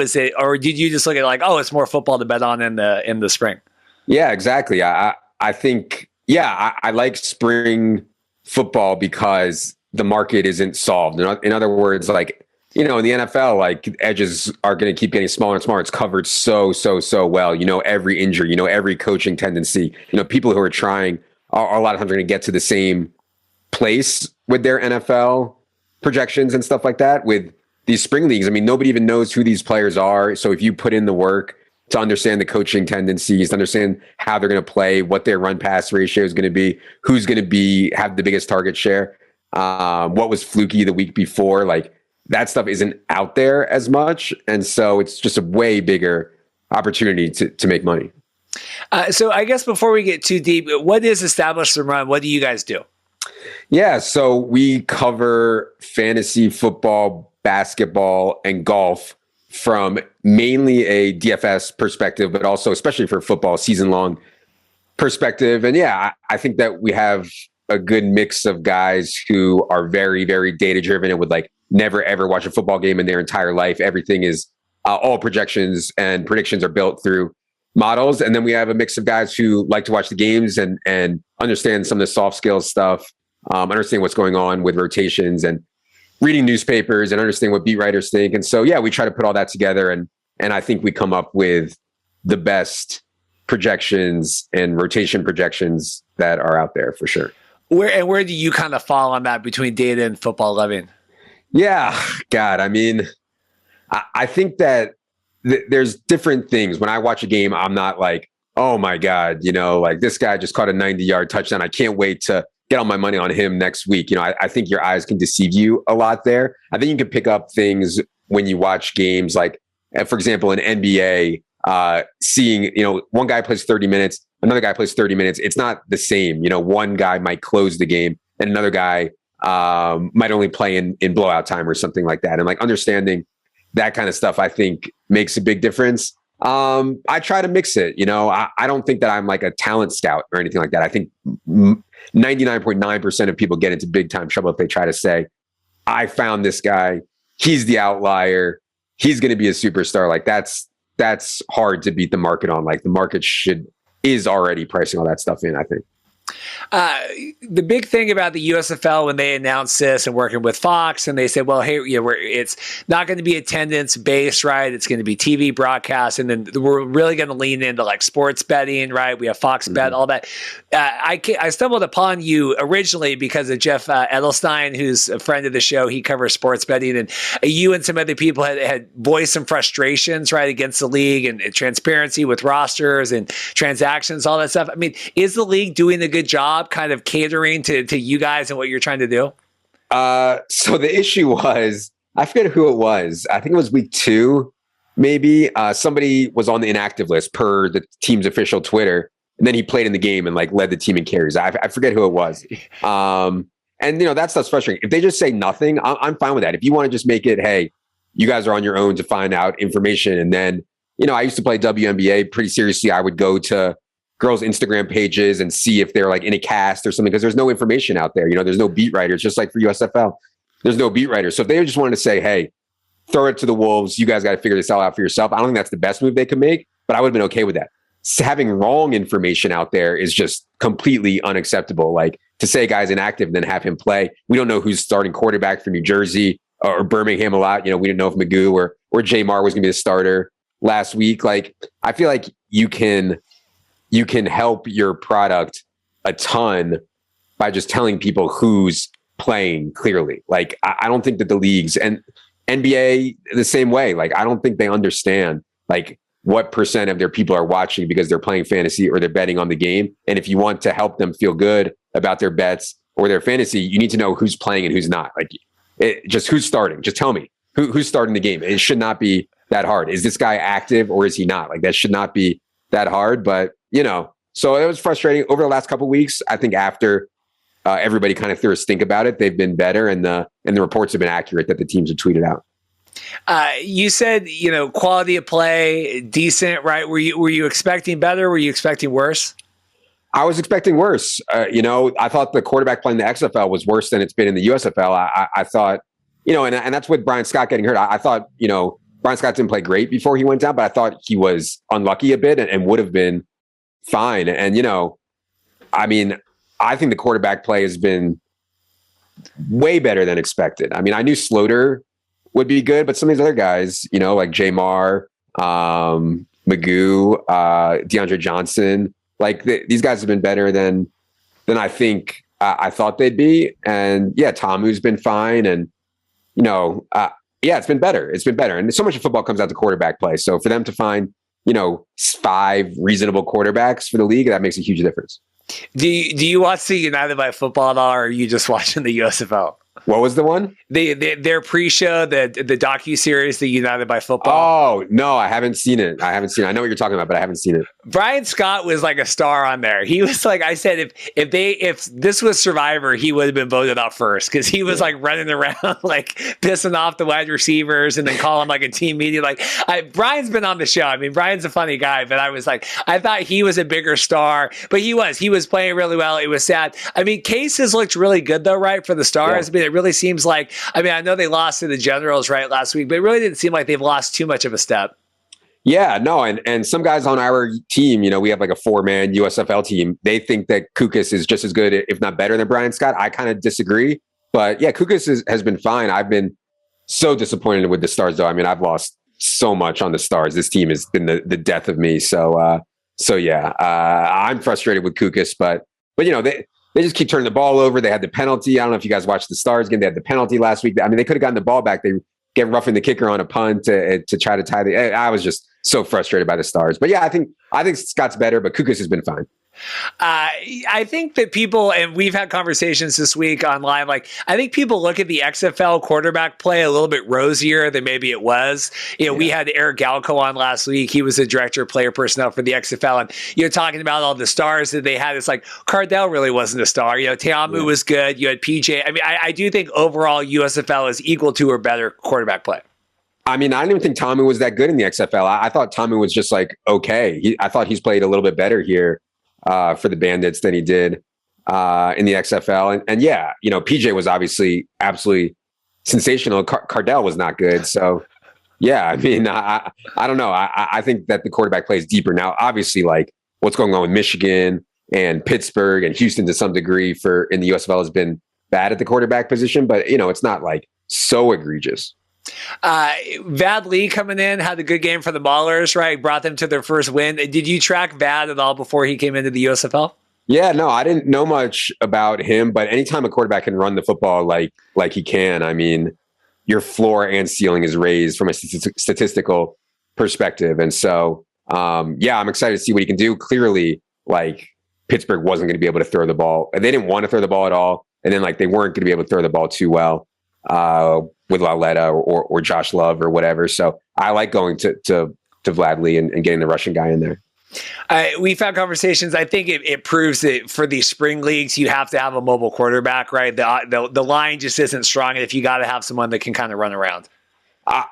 Yeah. And the NFL is adapting that also, I mean, the NFL is taking more and more rushing quarterbacks early, giving more and more rushing quarterbacks starts. But yeah, I mean, you see what New Jersey's doing right now. I mean, DeAndre Johnson is a legit NFL caliber quarterback rusher of the football. He's so good when he runs, and yeah, it makes a huge difference. And I know New Jersey's defense has played well, but I mean, yeah, to me, I guess they're the favorite now to win it, and DeAndre Johnson is huge reason why, obviously. Yeah, I mean, are you kind of, obviously he came in late, but Perez coming in and got the start, but now has seemingly kind of lost that position, right? Oh, I think you got to be crazy to go to Perez. I mean, Perez was bad for New York on the XFL. I mean, yeah, he's not even for spring league. I think Luis Perez is below average, and so yeah, if it was me, I would play DeAndre Johnson the whole game. I'm saying Luis Perez is like a king stan of the XFL fanboys. I don't know. Yeah, I don't know if they'll be happy you hear they're besmirching Luis Perez's good name. I'm sure he's a great guy. I didn't think he was. They think he was good for New York. Yeah, they thought he turned around the franchise there. He was in the spring league. He took the Jousters to the Mega Bowl championship game. They lost, but he was the winning the loser quarterback in the Mega Bowl. I mean, he's definitely better than Shea Patterson. Do you think he's better than Clayton Thorson? Thorson's been kind of not super consistent either. So I would take Luis over Thorson, but that's just me. I might be okay. What about Lauletta or Luis? Probably Luis, right? Yeah. Lauletta hasn't been great. Yeah. Okay, that's fair. So he's probably about average. It's funny. So you said Generals really impressed you. People wanted us to kind of do we're halfway through the season. Like, I'm not going to grade all the teams, but teams performing maybe better than you expected. I mean, the Bandits, I thought Teamu was really going to come in here and run the table, and he really has struggled a little bit to get his footing. Oh yeah, I thought Teamu was overrated as a player. Anyway, sorry, I'm just pulling up the odds here. Yeah. I think that I was lower on Tampa. I was higher on the Stars. I mean, I thought the Stars would come in and be the best team in the league. And maybe, I could make an excuse and say I was only wrong because Brian Scott got hurt, but they were losing a little bit before then anyway. So maybe I was wrong there. I still think the Stars are better. I was worried about Shea Patterson. That turned out to be true. I thought Pittsburgh would be better than they are. So that one's been disappointing. And yeah, I thought New Orleans has been about as expected. Slaughter can obviously have some really big games, and obviously they have something with Jamal Adams. So Jonathan Adams, I'm sorry. So yeah, New Orleans has been impressive for sure. What do you make of the Michigan thing? I mean, they had the weird kicking stuff, the punter, and they let Michael go. And Jeff Fisher, was kind of the big fan favorite coming in, but now it seems like he's a little lost. I mean, Jeff Fisher was like the laughing stock of the NFL for a long time. I'm not sure that he's doing a great job with Michigan. They also took Shea Patterson first overall. I believe they had first overall pick. They could have taken any quarterback. They take Shea Patterson, I guess, because he went to Michigan. But that doesn't really matter when all your games are in Birmingham anyways. So I don't know why they were it was pretty clear, I think, to everybody that Slaughter was the best quarterback or Ta'amu, and they go Shea Patterson just to appease some hometown fans. But the hometown fans don't even exist because all the games are in Birmingham. So I mean, that just was a disaster from the start. What do you make of? There's a lot to be made of this, bubble attendance, all that. Where you're watching this purely trying to make money and stuff, but does that affect you, the attendance and the crowds? Yeah, it looks like shit. I mean, yeah, when people are watching the games on TV, it looks like why am I watching this on TV? No one even shows up to the game. I think it's bad for the product for sure to have a huge stadium with 95% empty seats. I don't know what they can really do about it, but yeah, I think it looks bad for sure. Well, they tarped off the one end zone. I think they need to tarp off the other end zone. I think they need to tarp off the top of the things. I mean, I was working last weekend, but I heard that they were even trying to shift some of the fans to the one side like they do in WWE, right? Let's move them all to the hard cam side or whatever, so we can make it look a little bit better. Yeah, I'm not a TV production person, but there's got to be something they can do to make it not look as bad, or play in a smaller stadium, or something. I don't know. It's hard because, like you said, it's one of those things you turn it on. Perception's reality. They're giving away beach towels this weekend for the games. If you go, would that entice you if you lived in Birmingham to go to the USFL game to get a free beach towel? Probably not, but I would go to the games anyways because I like it. But yeah, I don't think that's going to entice someone who wasn't going to go to a game to go to the game. In terms of the broadcast stuff, right? Like you said, in terms of the rule innovations, we're very similar to the NFL for better or worse. Broadcast, we're doing the drone stuff, we're doing the mics. Some stuff carried over from the XFL. Obviously, the drone work is a little new. Does that do anything for you from a football watching? Not really. I would have liked to see them force every team to have 3 wide receivers on the field at all times, or just, I don't know, try different things, try something new. I don't even know what the answer is, but try something new that isn't the NFL with worse players, So I don't know exactly what the answer is because it still has to look like football and you want teams to be able to compete on an even playing field. But yeah, I don't think that just having straight minor league football is necessarily the best answer. And they're going to compete with the XFL soon. And I'm sure that The Rock and Vince McMahon and ESPN and whoever else is going to come up with like some things to entice fans. You know, it's going to be, to me, USL is fighting like, if it was just right now, like head to head, I would bet on XFL to beat out USFL. Just because of The Rock or because of time or because of... Yeah, I think because The Rock, and I think they'll be more innovative and their promotional stuff will be better. You know, they'll understand more. Like I don't think The Rock and Vince McMahon would let like 100,000 empty seats or 50,000 empty seats be on TV, you know? So USFL owned by Fox, right? NBC paying to air the games, USA, Peacock. Them announcing the XFL, the Disney, ESPN, ABC deal, right? What do you think of that just from like a TV landscape with football and kind of getting the most eyes on the product? If you notice, and now they don't cover USFL at all. I mean, they don't even mention it. They act like it doesn't exist. I guarantee you that when the XFL is there, that it'll be on SportsCenter. They'll be showing highlights. They'll be showing top 10 they'll be talking about on ESPN because ESPN has an investment in it. You know, that's just business. That's just the way it works. And so obviously ESPN has massive reach. And if they're showing XFL stuff on SportsCenter, people are going to be more likely to tune into the games, and they'll be able to talk about it in the morning, their betting shows, whatever, you know, like it makes a huge difference. Do you think that Fox having it locked into just all their properties? I mean, NBC does a little bit of the broadcast, but locked in really to Fox. It's on Colin Cowherd. It's on like Skip and Shannon. But I mean, does that limit their broadcast reach? Yeah, that stuff's just not as popular as ESPN, right? So they don't reach as many people. I mean, you say what you want about ESPN, but to me, they're still like the very clear leader for the casual person who just wants to like catch up on sports or watch sports. So yeah, I think it makes a huge difference.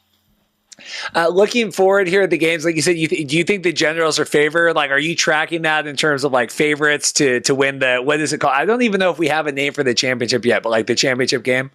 Yeah. So 2 teams from each division are going to make the playoffs. So, you know, anything can happen in one game of football, but I mean, to me, either Birmingham and New Jersey are the 2 best teams right now. Probably give a slight edge to Birmingham, but I mean, the Stars could have beat Birmingham last week, and I had a bet on the Stars last week, which is obviously a loser, but man, it was so frustrating. Like Stars legit had plenty. They were winning 17-7, you know, God, I mean, at the end, they just choked so hard and bad penalties. And so I don't think Birmingham's like unbeatable. My favorite bet that I took this week was Stars 19-1 to win it all. I know that they're not going to be the number 1 seed in their division, but they're still really likely to make the playoffs. The Stars are. And so, you know, can they beat New Jersey and then Birmingham back to back to win it all? Like, not likely, but better than 19-1. So I like that one.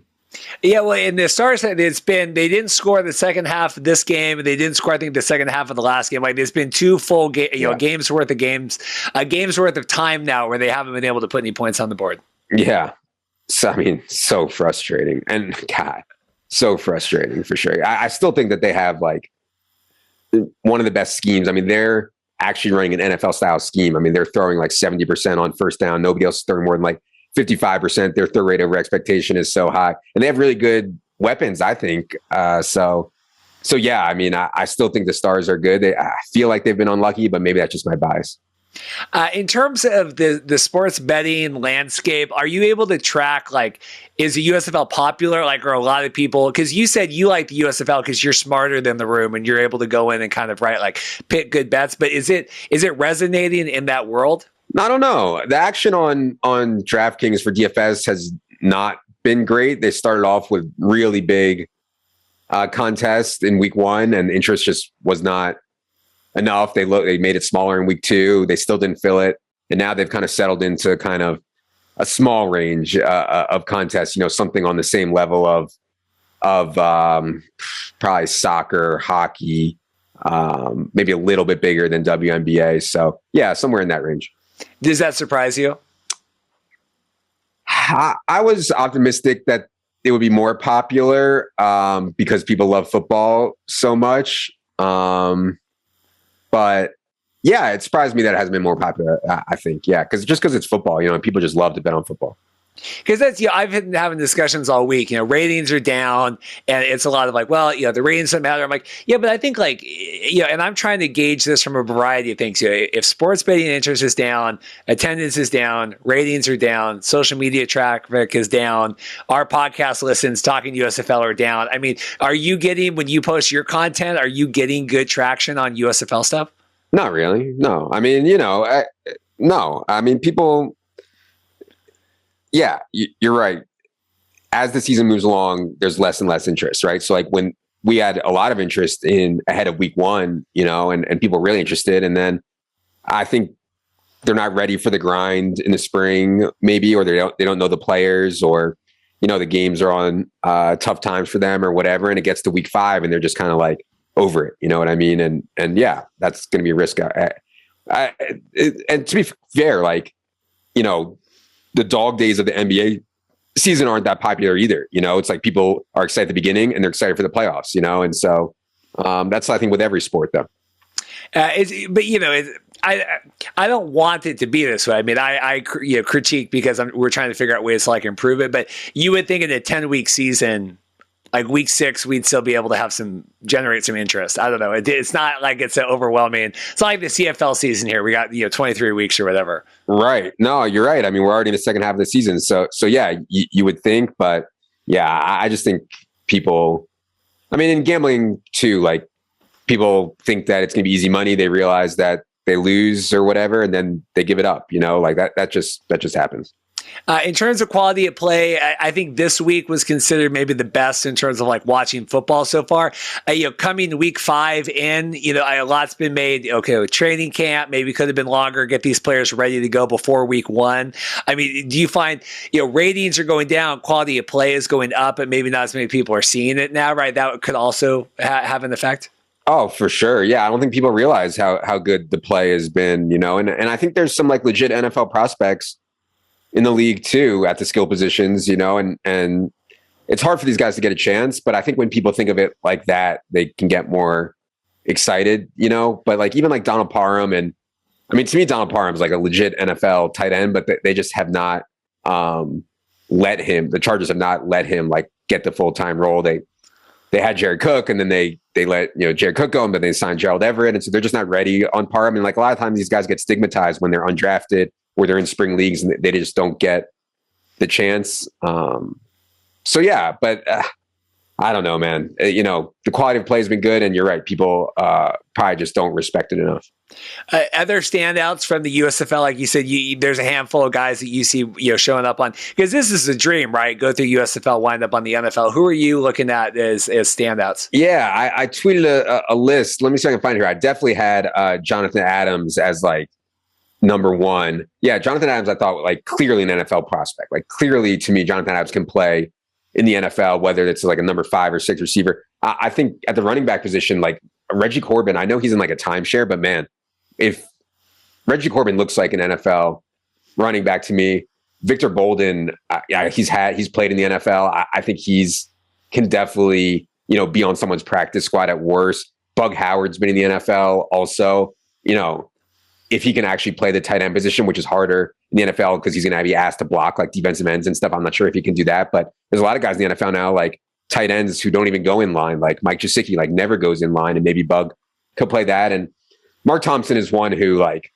I think Mark Thompson's good. Is he NFL caliber running back? Probably, just because I don't think that like those kind of running backs matter too much in the NFL. So I think Mark Thompson could be, like a 3rd or 4th string early down back for someone too. And yeah, that was just kind of off the top of my head. I'm sure there's other guys too. And there's other skill guys that non-skill guys that I don't really look at that I'm sure, have some chance also. But again, it's hard for these guys. They get stigmatized. And then when they get to the NFL, they're just like so easy to cut. They're not making any money, so it's just hard for them.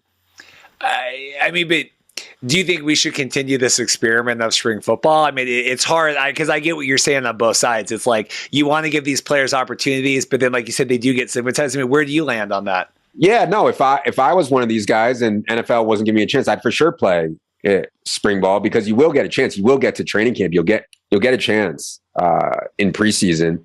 It's hard to become a starter, but like Donald Parham now is going to make, $800K, $1 million a year. That's pretty damn good, So yeah, I think a lot of these guys deserve better, but it's better than not playing football. I was looking at your tweets here too, trying to find your list. You had tweeted yesterday about the XFL announcement and all that. Do you prefer, from sports betting, football interest, that February window for kickoff, or do you like the April window for the USFL? No, I prefer April, because by the end of the NFL season, I'm so burnt out. I'm just like looking for for a break, basically. And I think a lot of fans feel that way too. Like, I think it's dangerous for them to start right after the Super Bowl. Like, NFL season's over, football's over. People are like, all right, I'm going to go back to my life now. I'm not going to revolve my life around football. And now you're going to tell me that I'm expected to watch another league now that starts right after the Super Bowl. I like the idea of starting it later. I can barely get my wife to. I can barely get her back on track by the next NFL season. Let alone like, Right. Hey, April, like I gotta watch the Stallions play right now. I mean, it's hard.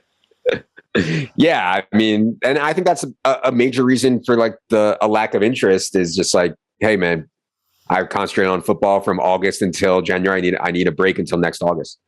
I was going to tweet this. I never did this week because I miss people up, but a lot was made because the Birmingham game was like at 11 on Sunday and people are in church and Birmingham needs to be better. And I'm like, maybe people just have shit to do. Maybe I can't go to 10 home football games here every Saturday, Sunday for 10 weeks. Like maybe I got to go to the grocery store. Like we live this. I mean, people got stuff to do. I got to go do chores. Exactly. Like, and I don't even like watch a lot of the games because like it's the weekend and I'm not going to sit here and watch, every game. But yeah, I don't go out of my way to watch them, but when I'm home, I watch them. I feel like that's what a lot of people feel like. I do. Adam, anything else before we let you go? This has been, like I said, we live in this world. I like getting these outside perspectives, right? You're looking at this from a totally different viewpoint. I appreciate that. Yeah, no, for sure. Thanks for having me. No, I don't really have much else. I'm excited for the playoffs, I guess I'll say, and hopefully I had 19-1 on the Stars. Even if the 19-1 hits, I'll still be down money on the Stars, but maybe it'll be closer to breaking even on the Stars at the 19-1 to get there. Now, are we talking like hundreds of dollars, thousands of dollars? Like, what are we talking here? Yeah, I've been able to bet. My accounts are. I'm not a good example. A lot of my accounts are limited. But if you're just off the street and you wanted to bet, 500,000, I doubt you could get more than that on a USFL game. Yeah, you could, no problem. You're betting $500,000 on USFL games? Oh, well, yeah. I mean, I would bet more if I could for sure. But it just kind of, you get, when you bet this stuff, like I bet WNBA and I bet, player props and all kinds of other like kind of niche stuff. When you bet this kind of stuff, and you win, the sports books don't like it. And so, my max on most sites now is, $1 or $50 or something like that. That's just the way it is for people who don't bet sports. Like, if you bet this kind of niche stuff and you win, your accounts aren't going to last long. Let's put it that way. I think my freshman year roommate in college, lost $10,000 over freshman year gambling. And that was like the most money I've ever heard of in my life. So. Sure. I mean, that's a sportsbook's dream for sure. So yeah, don't do that, guys. Okay. Adam, it's that much fun. I appreciate your time today. Thanks so much. All right. Thanks for having me.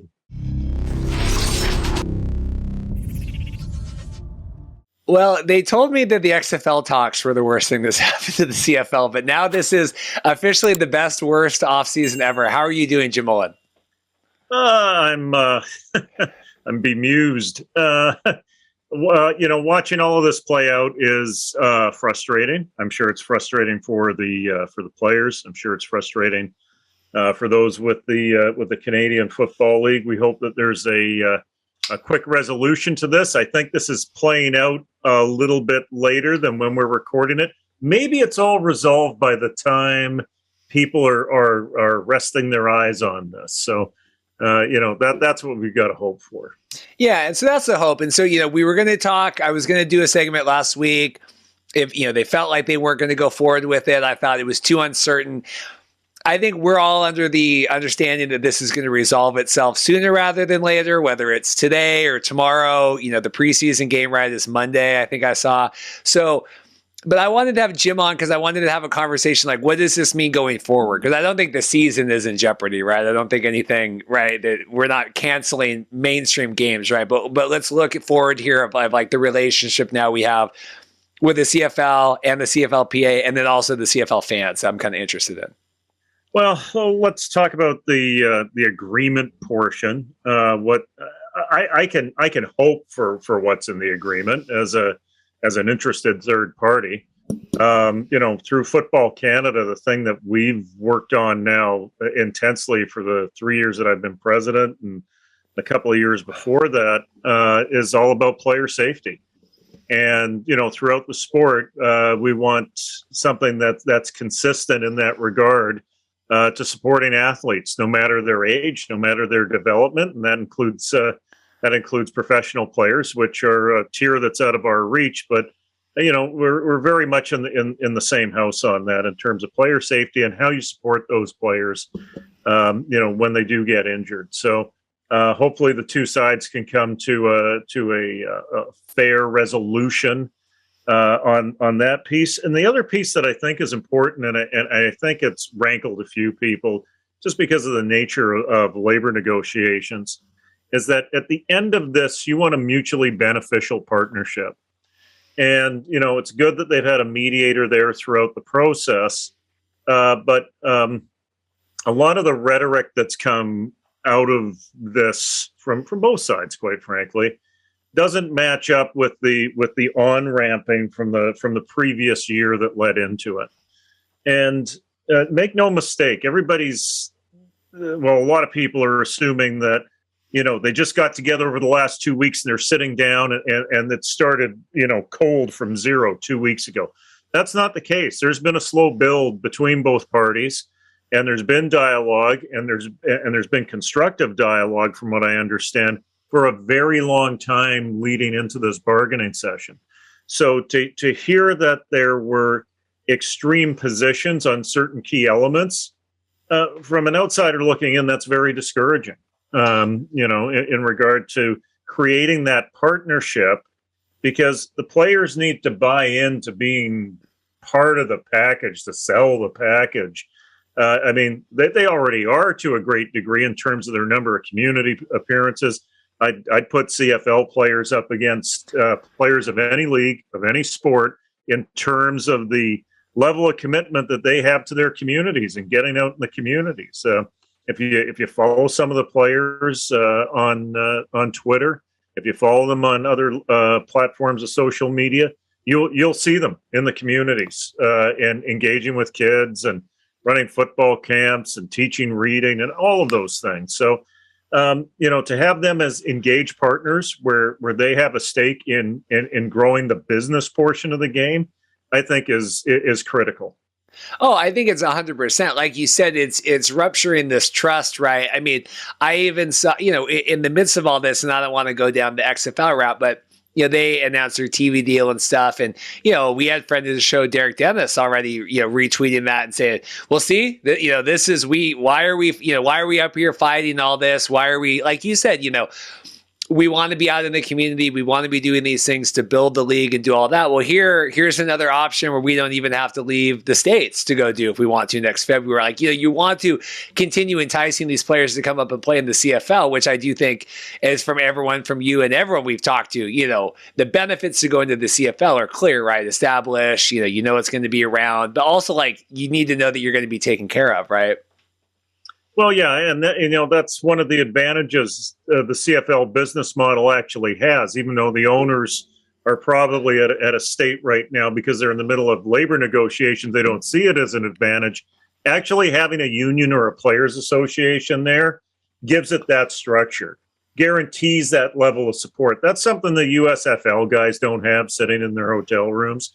That's something that we'll wait and see what Dwayne and Danny do in terms of creating that player-centric culture, but I don't think it's necessarily going to involve a union or a players association. That gives you assurances. That gives you a path to pension. That gives you a path to learning opportunities in the off season.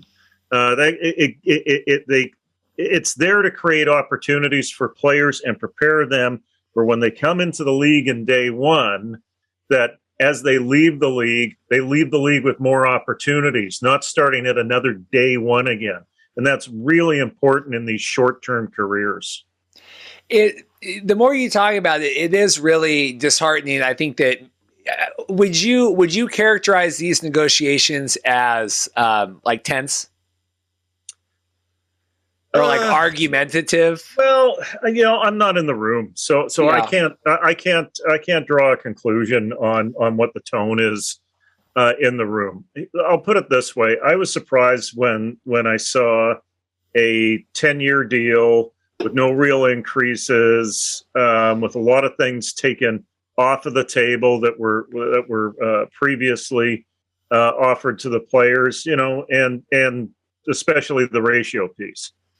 For me, in a leadership position with amateur football in Canada, that's key to who we are and what our development is, and showing that development path for players. It makes our university level and our junior level relevant within having a next level that they can go to.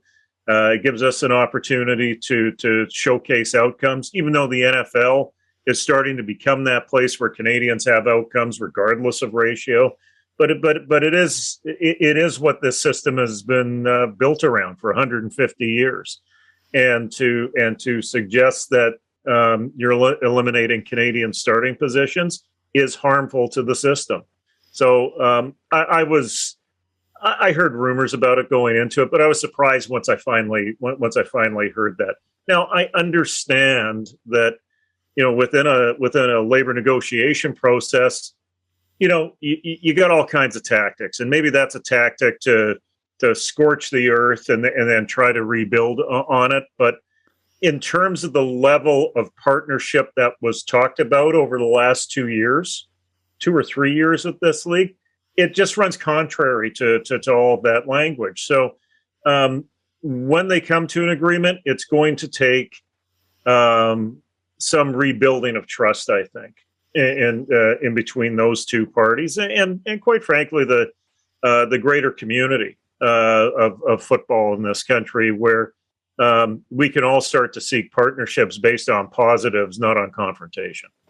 Well, that's the thing is, the CFL, the players, and of any league, it needs to be this union, like you said, with them going out into, the communities, doing that work, and with the fans. I had tweeted, and I was telling you before we got on, I had tweeted this week or last week, the CFL players getting a fair contract is more important than you being able to watch a CFL game, in 2 weeks. And I got a lot of well, no, we are the ones that fund the league. We buy the tickets, we do all that. So, of course, again, I'm wrong in terms of my evaluation of things. But so then it almost is these three pieces to work together. Have the fans, have they kind of lost their patience here with all the, the canceled season and the XFL stuff and now this? Where's the CFL mindset?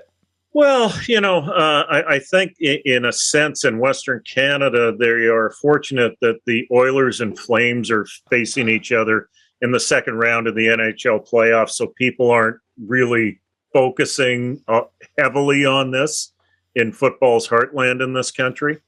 So that's a positive. Blue Jays are a couple of games above 500, especially thanks to those awful Seattle Mariners who are playing them right now. That's a whole other topic. So there's other distractions out there in terms of the soft fan, but the hardcore fan, you're probably getting a lot of that sentiment from the prairies, where you have community-owned teams, where people are actually, as a ticket holder, they are investors of those teams, not just invested, but investors of those teams. So you're going to get that kind of pushback, and they're aware of the business model and how ticket revenue dependent these Canadian Football League teams are. So to a certain degree, they have a point, and you may be wrong in this case. It wouldn't be the first time. But for me, tracking this, let's go right back to the XFL discussions. I realize as a business, they need to explore these things. The CFL does, but as you explore these things, you need to control the messaging. You need to get ahead of it. You need to shape that message with your fan base and have that connection. And I'm not sure if that's something that they've successfully done through the proposed rule changes, and then to this piece. You have to know that if there is a negative position that is put out by either party in a labor negotiation, it's going to get leaked out by the other side. So, every time one of these negatives come up and they're not ahead of the issue in terms of controlling the message, it gives the fan another day to engage with that negative message and make the evaluation. Do I want to stick with this, or do I want to go watch hockey? Or the Blue Jays are on every night, or maybe I get to learn my wife's first name again. I mean, all of these things are other things that people can do rather than to engage in something that quite frankly has generated some negative messaging, because the league itself needs to do a better job, in my opinion, of controlling that message so they can control the pace of it and the meaning behind it. It's odd where, we deal with the USFL with Fox, they control everything start to finish. Nothing that is outside of the Fox bubble touches anything. And then, like you said, you have the CFL where it's very much the opposite. And they have not. I mean, when they put out we were messaging when they put out that tweet and they're like, well, this is what we proposed them. And they said no. So here you go. You're like, wow, that's a weird way to, bold strategy, Cotton. Let's see how it pays off. That's a weird way to kind of go about negotiating. Well, the one thing that's strange is that, in Canada, a baseball lockout basically destroyed the Montreal Expos, right? We've had hockey lockouts that have focused a lot of ire against the players in years past.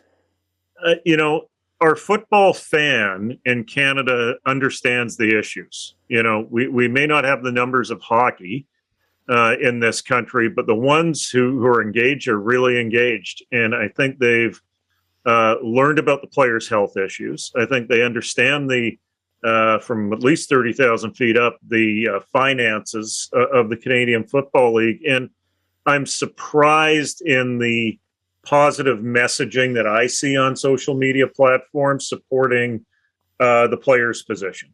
I really am. Usually these things are about a 50-50 proposition. It's not 50-50 right now. Now, give it a few days if this thing isn't solved, and that may change rapidly, right? But at least at the hour that we're talking right now, I think the players have a lot of support behind them. Well, and I think they should. Like I said, I mean, that was it to, speak to my tweet or whatever. It was like, I've never put on pads. I've never done anything. I am in no one to judge anyone's position of saying we need more securities or we need more health practices or we need more post game care. I am not one to judge any of that. You're the expert. That's what you're telling me. Same reason why I bring on people like you or whoever on the show, right? I don't know these things, so we need to. So that's why I'm glad that the fans are siding with the players in that regard, because I think unless you've put pads on and done that, I do think there's a disconnect. Well, like I say, though, give it time, because if this doesn't get resolved, opinions can change fast. And maybe the CFL gets control of the messaging if this thing isn't solved and shifts the tide. We don't know. I think at the end of this, though, and like I said, hopefully as people see this, it's already ended. That this is something that's built on partnership to grow the business of the game between those two parties, and that partnership filters down other parts of the football ecosystem that I've described here. It's like I say, it's different than the United States. We're all a little bit closer together. We're all a little bit smaller. We all got to band together and work together. I think in this sport that's definitely number 2 behind hockey. To keep it prominent across the country in all the different regions of the nation. I do think it's good timing right now, like you said, with the playoffs and the Stanley Cup. I mean, it's hot series right now to kind of, this is all going on in the background. I mean, I think a large portion of casuals won't even know that this happened or really care for too much. No, not until it eats into the regular season. If it does eat into the regular season, then all bets are off, right? I don't see it going that far. I think both sides care about the game, care about the outcome. But, there's also another thing here, too, is that and this exists beyond players. After we've gone through COVID, we've seen people walk away from careers that they put a lot of time into, walk away from jobs, look for other paths in life. This is it's football players are not immune from that process. You have Canadian players that have gone through youth sports, and in most cases, football in Canada really emphasizes education. So these guys are sitting on degrees, and 2 years ago they had the year off, so they went more into that life after football, even before football or in the midst of football. And now they're weighing their opportunities against playing a game that they love, but life moves on, and as dedicated as these individuals are, they're going through that same sort of decision making that I think a lot of people have through this last 2 years. So, in terms of being hard line with the players, it might not be the best strategy to take if you're looking outside of the bubble. Well, that's the thing is, if because we were told the whole offseason this is going to be easy. There's not a lot of things they need to deal with. Trust is higher than ever. All these kind of things. I mean, it looks as though this was just a tactic by the CFL to try to get what they wanted here last minute, right ahead of the season, basically banking on the fact that the players are going to want to work versus that the players are going to have to work to get money versus that they're going to want to work. Well, there's that, and then the one thing that that there's always been in labor negotiations with in the CFL space is two very different camps between the Canadian players and the American players. That doesn't seem to be the case this time around. There doesn't seem to be that split, and perhaps it's because the American players know that there's the possibility of going somewhere else and earning a living. Right now, we're in one of those cycles where there's alternative leagues, and maybe they won't make as much, but they get to stay at home. And Canada's a great place, fantastic place to live, all kinds of opportunities, but there's no place like home. So that could be playing into that as well. How fully invested are you when you know that there may be other equal or parallel opportunities out there, right? So you're saying that it's the Canadians are more involved in this and the Americans are more standing by. Is that what you're saying? Well, in past years, there have been different issues, especially when there are more Canadians starting. A lot of people referred to the Players Association as a group of offensive linemen looking out for their own interests in years past. I don't think that's necessarily the case anymore. I think that the leadership of the PA has done a good job of working across cultural lines within each dressing room to get everybody onto the same page. So once this wraps, right, whether it's today, Friday, whatever, moving forward, like you said, there's going to need to be some sort of healing, reconciliation. I mean, is this first work stoppage in, I think, 46 years, right? I mean, are we able to move past this? Sure we are, especially if it's a good deal, right? Exhibition games are exhibition games. Preseason games are preseason games. Preseason football is, if you're really into the sport, it's great because you get to play the role of scout and coach and all those things. But for entertainment purposes, it's not very good. And it doesn't matter what league you're talking about either. It doesn't matter if it's the NFL or the USFL didn't have it, and I don't know if the XFL will. But exhibition football is not the show. So moving beyond that, I don't know. I think that if the type of partnership and the type of transparency that the players want in terms of revenue sharing is in place, and there are some medical supports there for players when they get injured after the fact, they might be able to give up space on term, right? The 10-year term is definitely out. The league's looking at 7. Players probably want 5. Maybe there's a compromise in there somewhere. I think there's a path forward where they can at least hit reset and then start working on that trust thing again. Just kick the can down the road, right? Well, a new deal wouldn't be kicking the can down the road. It would be resetting things, and it would be resetting the conversation. And if anything, it's walking it back and having to, like you said beforehand, you got the impression that trust was up here. Well, trust appears to be here, and now once they have a reset, it's here. And now through each transaction, they've got to end up building that trust back between each other. So it's possible. It's been done before. I think a longer term deal will probably, help that incremental arc of trust. All right. I want to ask your opinion on something else before we go. Anything else on the labor stuff? I think, like I said, I just kind of wanted to have a philosophical little stop down here. Like I said, we don't know everything. Anything else on this? Nothing else on this. I just want it resolved. Well, that's the thing is I was really looking forward to going into the season and having all the training camp and everything and starting hot. Yeah. No, and a real complete season all around, right? So, that's what I wanted. I know, like Amar Doman's got a concert he's got to run, right? He's like all these things are in place. There's a great fundraiser for Ukraine with the Edmonton Elks.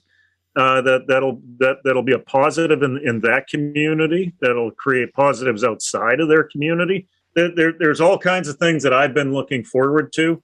Not only as someone in administration, but someone who's a fan of the CFL and a fan of what it stands for in Canada. So, the sooner that we're out of the boardroom and onto the field, the happier I'll be. I think from now on, you'll have to refer to him as friend of the Markcast, Amar Doman. I think that's part of his title now. Before I let you go, I just was curious your thoughts on the XFL's announced Disney partnership with ESPN and ABC. I mean, obviously we've talked USFL here in the past and obviously details are still coming out. We're hearing that it's more of they're carrying the production costs, splitting revenue like it was the first time. That's kind of the rumor coming out right now where, like NBC is paying Fox to air USFL games, right? This is more of the traditional model that the XFL was before. Thoughts on that? Well, I think the Disney thing makes it compelling because I think there's some over-the-top Disney Plus things that they might be able to do and get into that space where you've got something of an app that's instantly accessible and going in the direction what Apple TV's done with Friday Night Baseball, right? That's the next frontier for sports. Really, is to be integrated on those platforms. It's a good start. I think it'll be interesting to see if the USFL makes year 2, how they position themselves against each other. I see a year 2 for the USFL. I hear scuttlebutt from some people inside the CFL saying it won't make it to year 2. I think it'll find a path, and I'm interested to see how the competition breaks down between the two. It's fascinating. This is truly is like, not that I wanted the CFL strike. I wanted the CFL to play normal and then have these two, this is peak alt football podcasting time here. I mean, really, we couldn't ask for much more than kind of all this going on. So, well, you were patient with it. Like, when the XFL disappeared off into the COVID sunset, you guys had every reason to pack it in for a while. You stuck it out. You kept producing. And here you are. You have a cornucopia of non-mainstream football to capitalize on. I will tell you, beds have been made and beds will be laid in for people along the way that have taken shop with other. I mean, not that we're the XFL homers, but I think a lot of people hitch their wagons to other things here.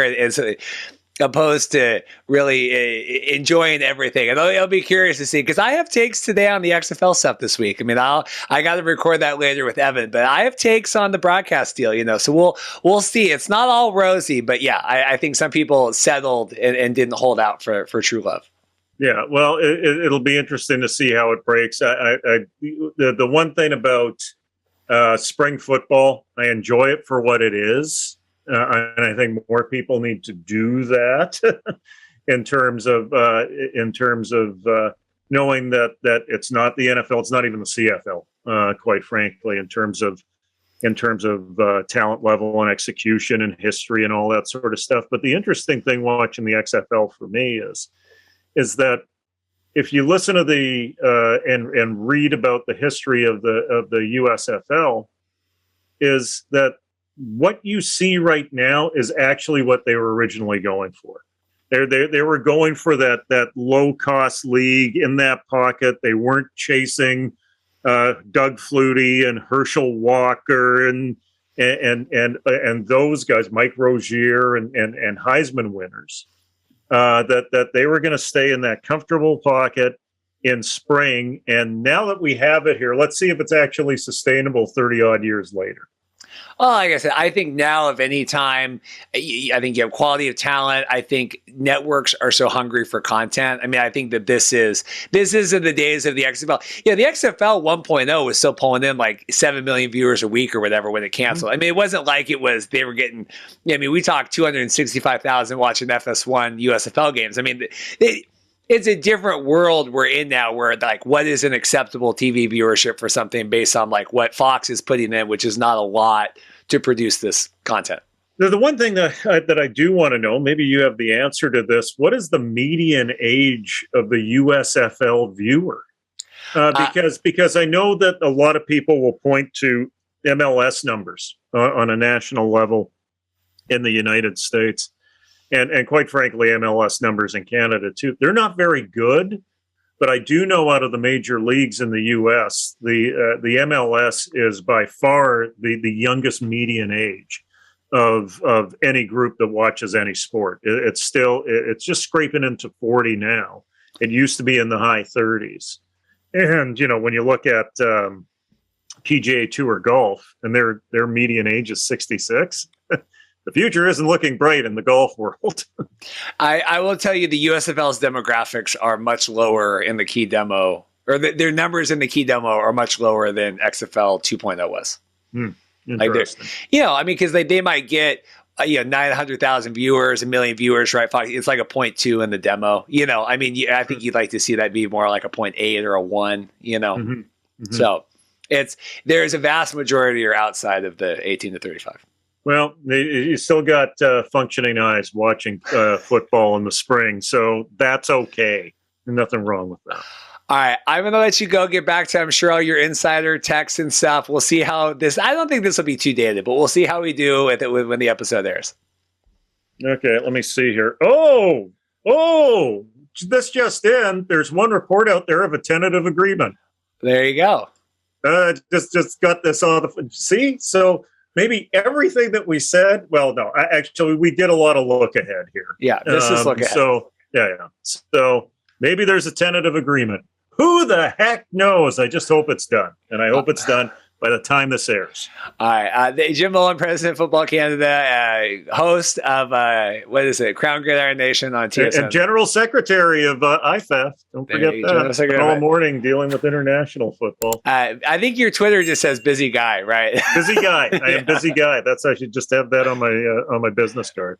Thanks a lot. Thanks for having me. Thank you. Want to thank Evan, Ian, Adam, and Jim for all coming on today to share their knowledge and expertise. Middle of the week on a Wednesday. Always appreciate everyone taking the time out to partake in this nonsense on the Markcast.